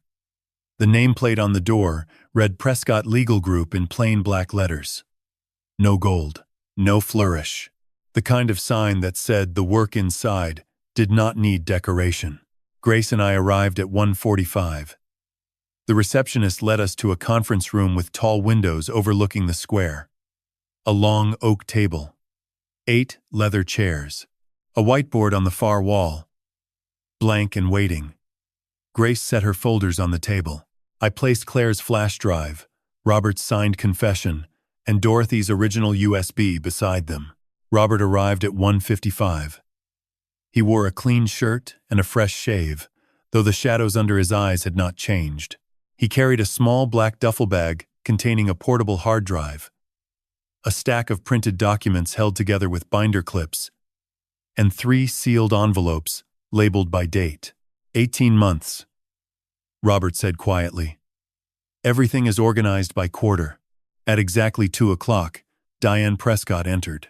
She was 57, tall, with close-cropped gray hair and dark eyes that moved across the table the way a surgeon's eyes move across an operating field. She carried nothing but a legal pad and a black pen. She did not smile. Grace briefed me this morning, Diane said. I have read the Herald article twice and reviewed the public filings for the Fund and Meridian Legacy Group. Before we begin, I need honesty, patience, and the understanding that everything spoken here is protected by attorney-client privilege. She looked at Robert. Mr. Ashford, if you wish me to represent you, I need your verbal consent. You have it. Good. Start from the very beginning. Robert spoke for 43 minutes without interruption. Diane wrote steadily, filling page after page. He described the fund's creation, the early legitimate investments, the moment Natalie proposed redirecting capital through shell accounts, the first forged signature, the first fabricated statement. He named dates, amounts, account numbers. He described the night Natalie erased his daughter's arrest, and the morning after, when he realized the price of that favor would never stop rising. When he finished, Diane reviewed her notes in silence. Then she looked up. The documents on this table, combined with Claire Whitmore's ledgers and Dorothy Simmons' investigation, constitute one of the most comprehensive fraud evidence packages I have seen in private practice. We are not asking the authorities to investigate a suspicion. We are handing them a completed case. She walked to the whiteboard and drew a vertical line. On the left, she wrote criminal. On the right, civil. Criminal side. Wire fraud, securities fraud, forgery, elder financial exploitation, and witness intimidation based on Natalie's phone call to Robert. These are federal charges. I will file a referral with the United States Attorney's Office for the Southern District of Georgia tomorrow morning. I expect an investigation within the week. She tapped the right column. Civil side. Every defrauded donor has grounds for a lawsuit against Natalie, against Robert in his capacity as fund officer, and against Hargrove Financial Partners. Robert's cooperation will significantly mitigate his liability. I will negotiate a cooperation agreement protecting him in exchange for full testimony. She looked at Robert. You will not walk away clean, but you will walk away standing. Robert closed his eyes and nodded. Diane turned to Grace. If Natalie's attorneys file defamation against the Herald, I will represent you, pro bono. The truth is an absolute defense, and you have more truth on this table than most prosecutors see in a career. Grace leaned back. Dorothy would have liked you. The smallest trace of a smile crossed Diane's face. I would have liked her. She drew a timeline on the whiteboard. Tomorrow for the federal referral. Friday for formal depositions of Robert and Claire. Monday for a donor meeting to explain legal options. One more thing, Diane said, turning to me. The restraining order Natalie filed is civil and temporary. I will move to dismiss it by end of week as retaliation against a whistleblower's family member. The bar complaint is procedural noise. You have been retired 6 years. They will close it within 90 days. Neither has legal teeth. Do not let them distract you. I have sat through worse, I said. I imagine you have. Diane capped her pen. The whiteboard was covered in words and arrows and dates. The evidence on the table formed a small landscape of paper and drives and envelopes. 3 people had carried fragments into this room and laid end to end. Those fragments formed a bridge. Claire Whitmore was terminated this morning, I said. She is staying with a friend outside the city. Give me her number. Under federal whistleblower statutes, her termination is retaliatory and actionable. She will have her job back or a settlement large enough to ensure she never needs it again. I wrote Claire's number on a piece of paper and slid it across the table. Diane folded it once and placed it in her jacket pocket. We left at 3:40. The afternoon sun fell warm across Bull Street, and the oaks in Chippewa Square threw long shadows over the sidewalk. Robert walked beside me in silence. At the corner, he stopped. Walter, I turned. Thank you for coming to my house this morning. I was sitting in that kitchen, deciding whether to burn the drive or mail it anonymously to the FBI. I did not think anyone would come. Dorothy would have come, I said. Something in his face shifted. Not a smile. Something deeper. The expression of a man who has carried a stone for 18 months and has finally set it on a table in front of people willing to help him move forward. He walked to his car. I watched him drive away, his hands steady on the wheel. Then I stood alone on the sidewalk with the afternoon light fading and the oaks turning gold above me. Tomorrow, the referral. Friday, the depositions. Monday, the donors. The law was moving now, and Natalie did not yet know. I drove home and walked through the garden. The roses caught the last of the sun. I sat on the bench and closed my eyes. The law is listening now, Dorothy, I said. Just like you planned. Natalie disappeared on a Wednesday. Grace called me at 8 in the morning. Her voice was tight and clipped, the way it sounded when she was holding something back, until she had all the facts. Natalie did not show up for her deposition this morning. Diane's office called Hargrove Financial Partners. They said she has not been at work since Monday. Her attorney filed a motion to postpone, citing personal emergency. No details. I set my coffee down on Dorothy's desk. Her house? I drove past it on the way here. The lights were off. The garage was open, and her car was gone. The mailbox was full. Nathan? I called him. He said she left Monday night with a suitcase. She told him she needed space. She told him she was visiting a friend in Charleston. He believed her. I did not say what I was thinking, which was that Nathan had always believed Natalie, the way a person believes the ground beneath their feet. Without question. Without looking down. It was not stupidity. It was love. And love makes the floor feel solid, even when it is already cracking.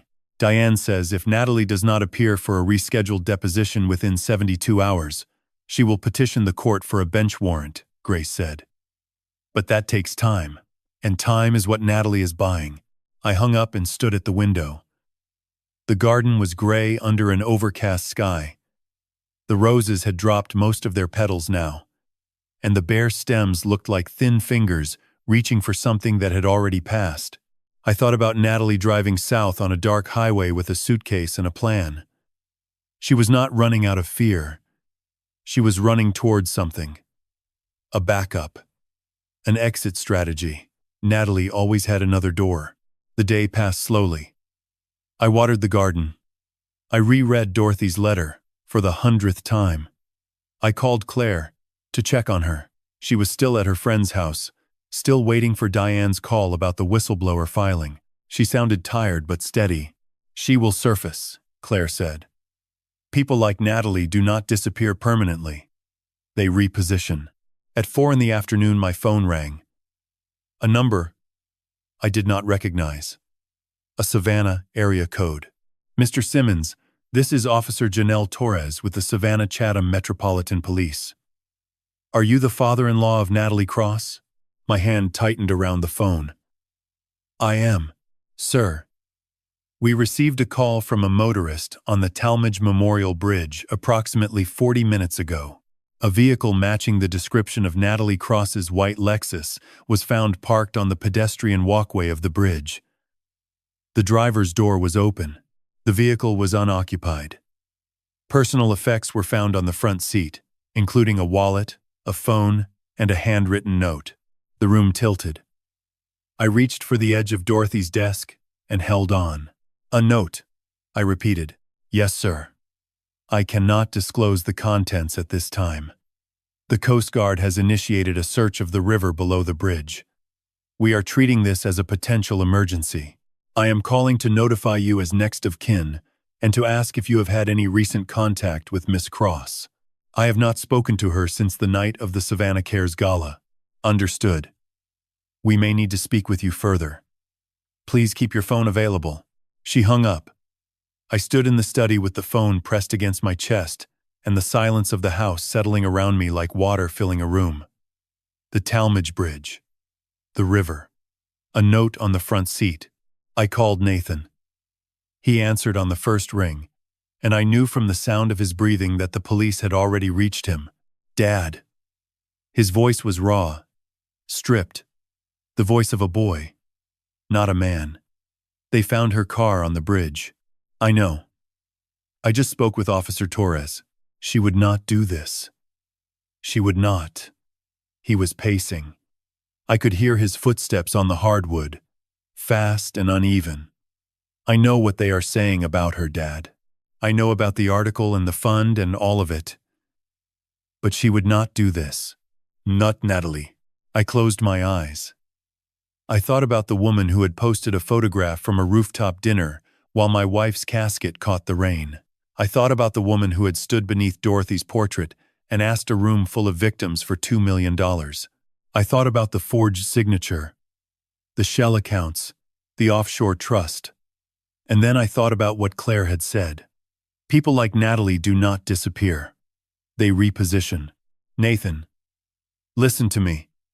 Do not go to the bridge. Stay home. Let the police do their work. I cannot just sit here. You can. And you will. Because going to that bridge in the state you are in will not help Natalie. And it will not help you. Stay home. I will come to you.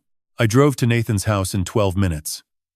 He met me at the door, his face white, his hands shaking. I held him the way I had not held him since he was a child, his forehead against my shoulder, his breath coming in short, broken gasps. He was my son. And regardless of what his wife had done, his pain was real, and it deserved to be held. We sat together in his living room with the television off and the curtains open. The sky outside darkened from gray to charcoal. His phone sat on the coffee table between us, silent and waiting. At 7:30, it rang. Nathan lunged for it. "This is Detective Marcus Hall, Savannah Chatham Metro. We have completed the initial search of the river and the bridge area. We have not recovered a body. The note found in the vehicle has been processed, and I need to inform you that based on our preliminary assessment, we believe there is a strong possibility this scene was staged." Nathan's mouth opened. No sound came out. "Staged," I said from across the room. "Yes, sir." The note contained language inconsistent with a genuine crisis. Additionally, bridge surveillance footage shows Miss Cross exiting the vehicle, placing items on the seat, and entering a second vehicle that was parked approximately 200 yards ahead on the walkway. That vehicle left the bridge heading south at approximately 3:12 this afternoon. We are working to identify it. Nathan set the phone down slowly. He stared at the wall. I watched him process the information the way a man processes a second blow before the bruise from the first has formed. She had not jumped. She had staged her own disappearance. She had left a note designed to stop the investigation, generate sympathy, and buy time. I sat beside my son in the quiet living room and said nothing. There was nothing to say. The woman he loved had turned even her own death into a lie. They found Natalie 72 hours later in a rented cottage on Tybee Island, 18 miles east of Savannah. Detective Hall called me at 6 in the morning on Saturday. His voice was flat and professional. The voice of a man delivering facts without commentary. Miss Cross was located at a short-term rental property on 6th Street, Tybee Island. She was alone. She had paid for the rental in cash under a false name. When officers arrived, she did not resist. She is currently in custody at the Chatham County Detention Center. "The second vehicle on the bridge," I said. "A rideshare driver." We traced the plate through the surveillance footage. The driver confirmed he picked up a woman matching Natalie's description at the bridge walkway and drove her to a parking garage on Bay Street, where she had a second car waiting. A rental. Prepaid. She drove herself to Tybee from there. I thanked him and hung up. I sat at Dorothy's desk in the gray morning light and felt something I did not expect. Not satisfaction. Not relief. Exhaustion.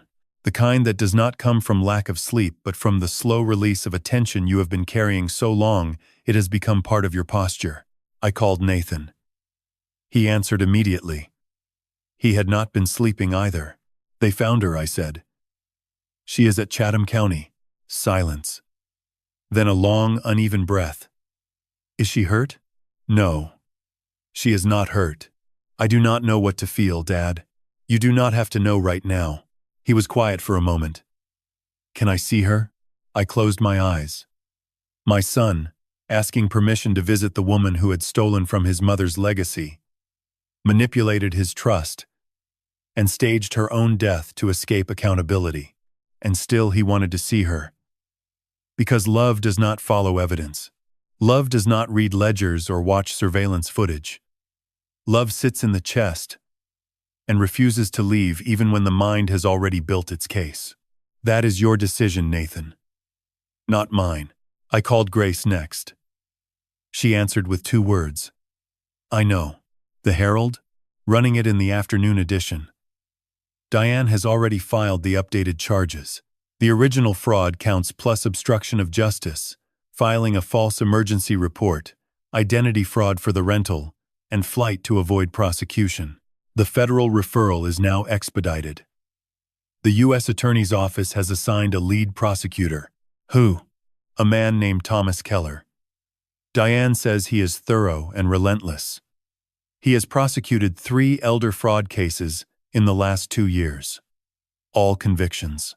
I set the phone down and walked to the kitchen. I made coffee the way Dorothy used to make it. Strong. With a spoonful of honey and a long stir. I carried the cup to the garden and sat on the bench beside the Margaret Merrill bush. The roses were nearly bare now. A few stubborn petals clung to the highest stems, pale and curling at the edges, but still holding color against the November cold. At 10 o'clock, Diane called. She had already been to the detention center. Natalie has retained an attorney. Marcus Webb from Charleston. He is competent, but not exceptional. He filed a motion for bail this morning. The judge will hear it Monday. Will she get it? Unlikely. She staged a disappearance and fled under a false identity. That is textbook flight risk. I expect the judge to deny bail or set it high enough that she cannot meet it without liquidating assets, and her assets are currently frozen pending the fraud investigation. How is she? Diane paused. It was the first time I had heard her hesitate. She is composed. She sat in the interview room with perfect posture and answered every procedural question without emotion. She asked for water once. She did not ask for Nathan. She did not ask about you. I was not surprised. But I felt the weight of it. The absence of remorse is heavier than anger. Anger at least acknowledges that something matters. There is one more thing, Diane said. During the search of the Tybee cottage, officers found a laptop and a second phone. Both are being processed. But the detective told me they found a draft email on the laptop addressed to a financial contact in the Cayman Islands.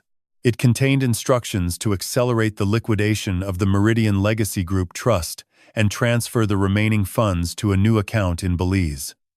She was not hiding, Walter. She was preparing to move the money one last time before anyone could freeze it. I stared at the garden. The wind moved through the bare rose stems, and they swayed like thin fingers conducting a silent orchestra. How much remains in the trust?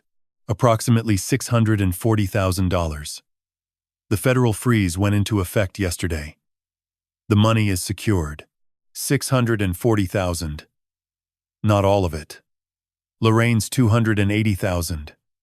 Margaret's $160,000. Eugene's $200,000. The numbers did not add up to full recovery, but they added up to something, enough to return a portion, enough to prove that the system, when it finally moved, could still reach the money before it vanished into another country. That afternoon, I drove to Guayadat's Lorraine Jensen's house.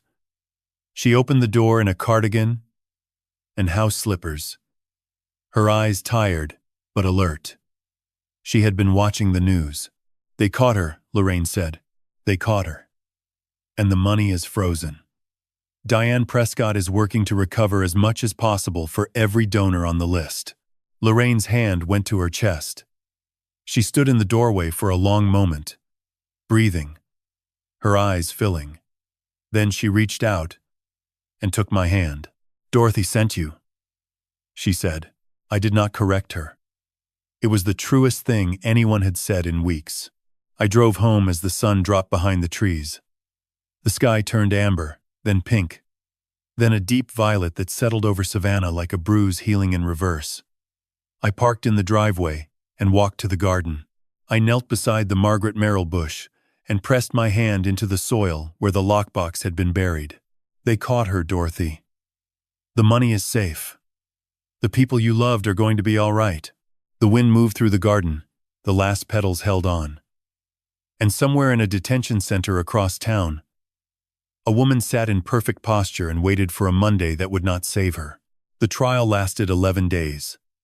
Thomas Keller presented the case with the precision of a man who had memorized every number, every date, every signature on every document that crossed that table.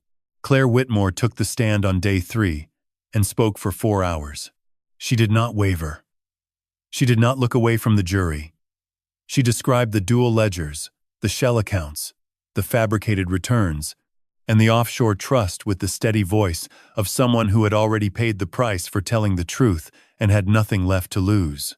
Robert Ashford testified on day 5. His hands trembled when he was sworn in, but his voice held.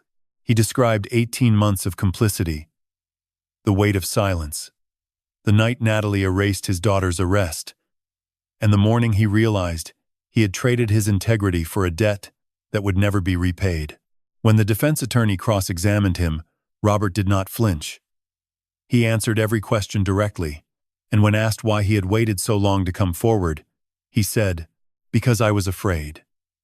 And because fear is the most expensive thing I have ever owned." The jury deliberated for 6 hours.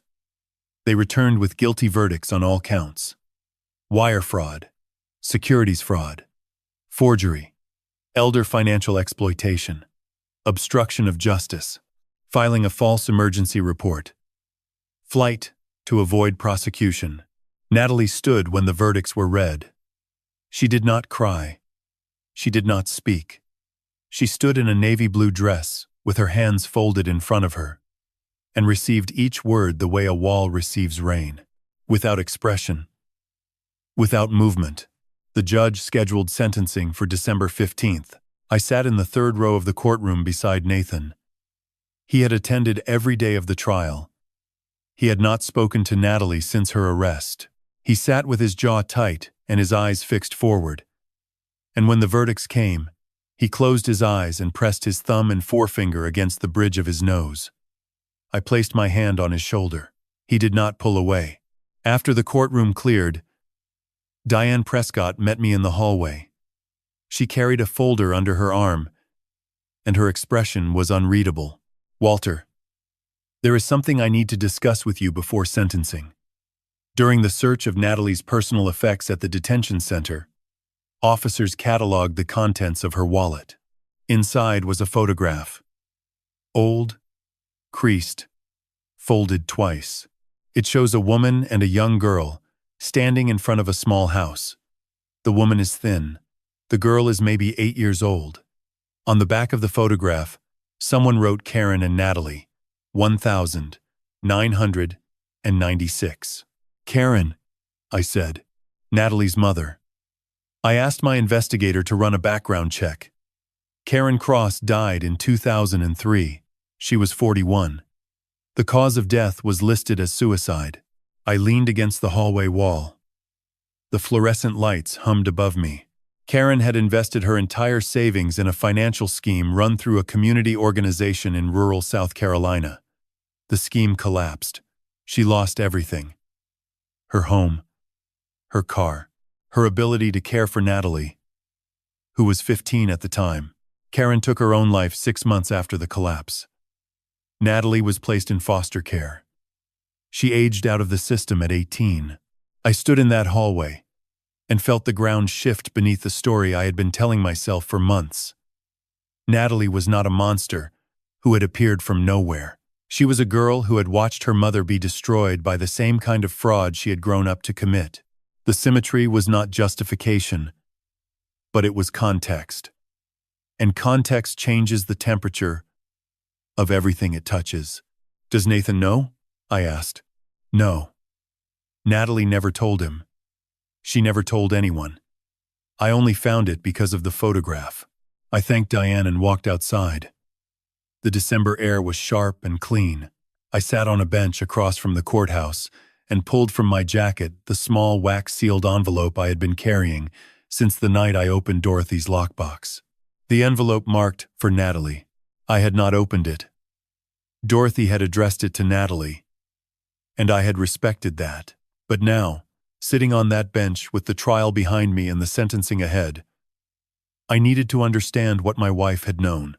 I broke the seal. Dorothy's handwriting filled a single page. The ink was slightly uneven, written by a hand that was already weakening. "Natalie, I know about your mother. I know about Karen.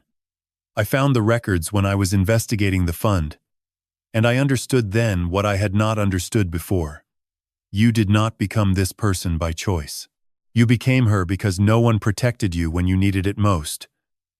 And the world taught you that money is the only wall that stands. I am not writing to forgive you.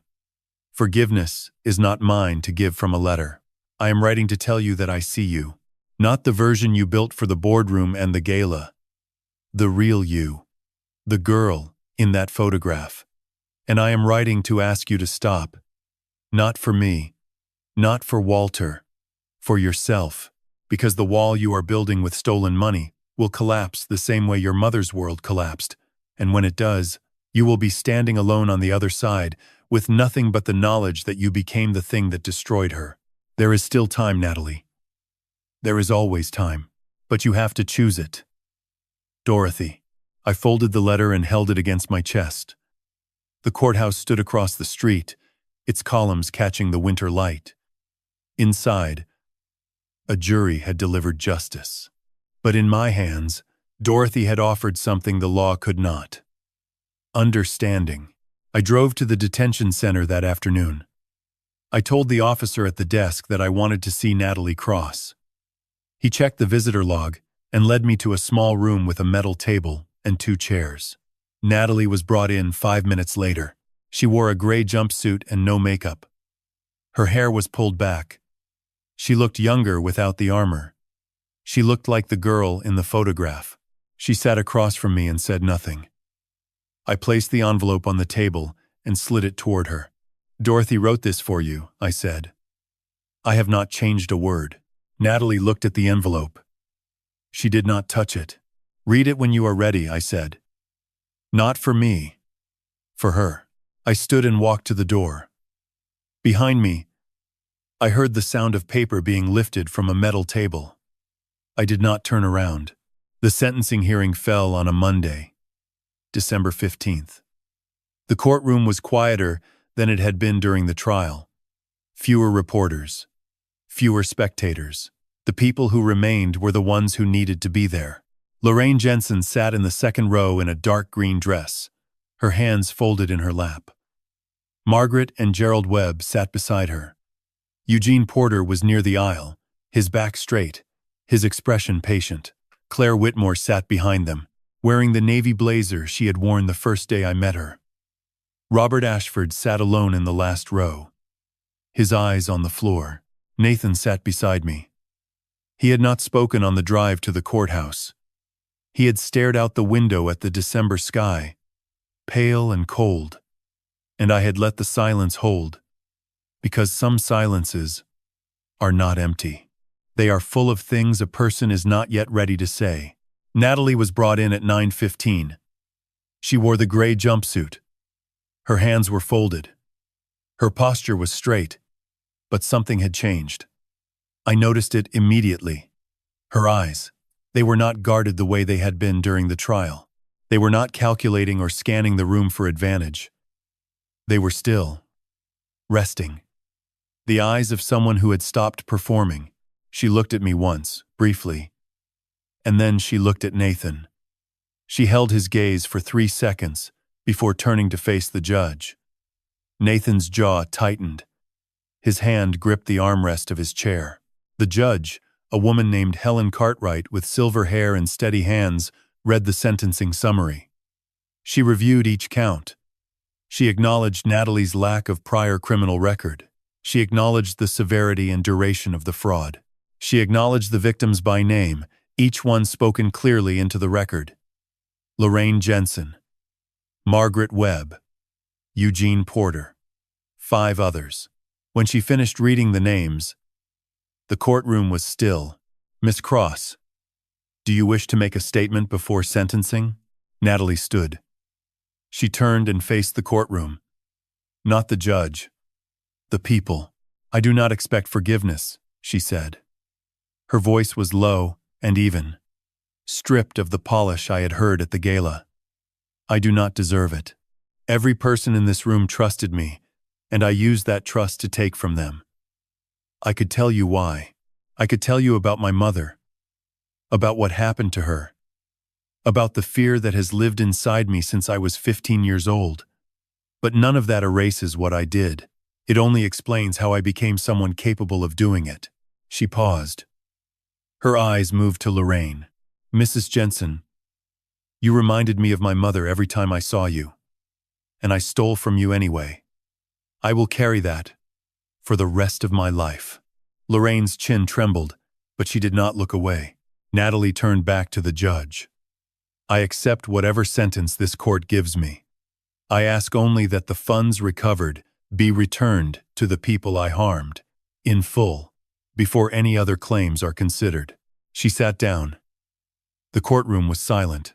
Judge Cartwright sentenced Natalie to 7 years in federal prison with eligibility for parole after 4. She ordered full restitution from the frozen Meridian Legacy Group Trust with priority distribution to the defrauded donors.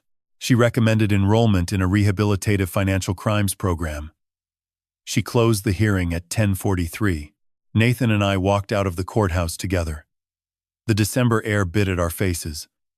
We stood on the sidewalk and watched the wind push dry leaves across the pavement. She read the letter, Nathan said. I looked at him. She called me last night. First time since the arrest. She did not make excuses. She did not ask me to help her. She told me about her mother. She told me she had been running from that story her entire life, and that Dorothy's letter was the first time anyone had seen it without turning away. He looked at the sky. I do not know if I can forgive her. But I know I cannot pretend. She does not exist. You do not have to decide today, I said. I know. He put his hands in his coat pockets. Dad, I want to do something for Mom. Something real. Not a plaque, or a bench, or a named room in a building. Something that actually helps people the way she helped people. I nodded. I have been thinking the same thing. 3 months later, on a Saturday morning in March, the Dorothy Simmons Community Foundation held its opening ceremony in a small building on Broughton Street, 4 doors down from the cafe with the green awning. The foundation offered free financial counseling for elderly residents, legal aid for fraud victims, and a scholarship fund for young people aging out of foster care. Diane Prescott served on the board. Grace Holloway wrote the inaugural newsletter. Claire Whitmore was hired as the Director of Financial Education.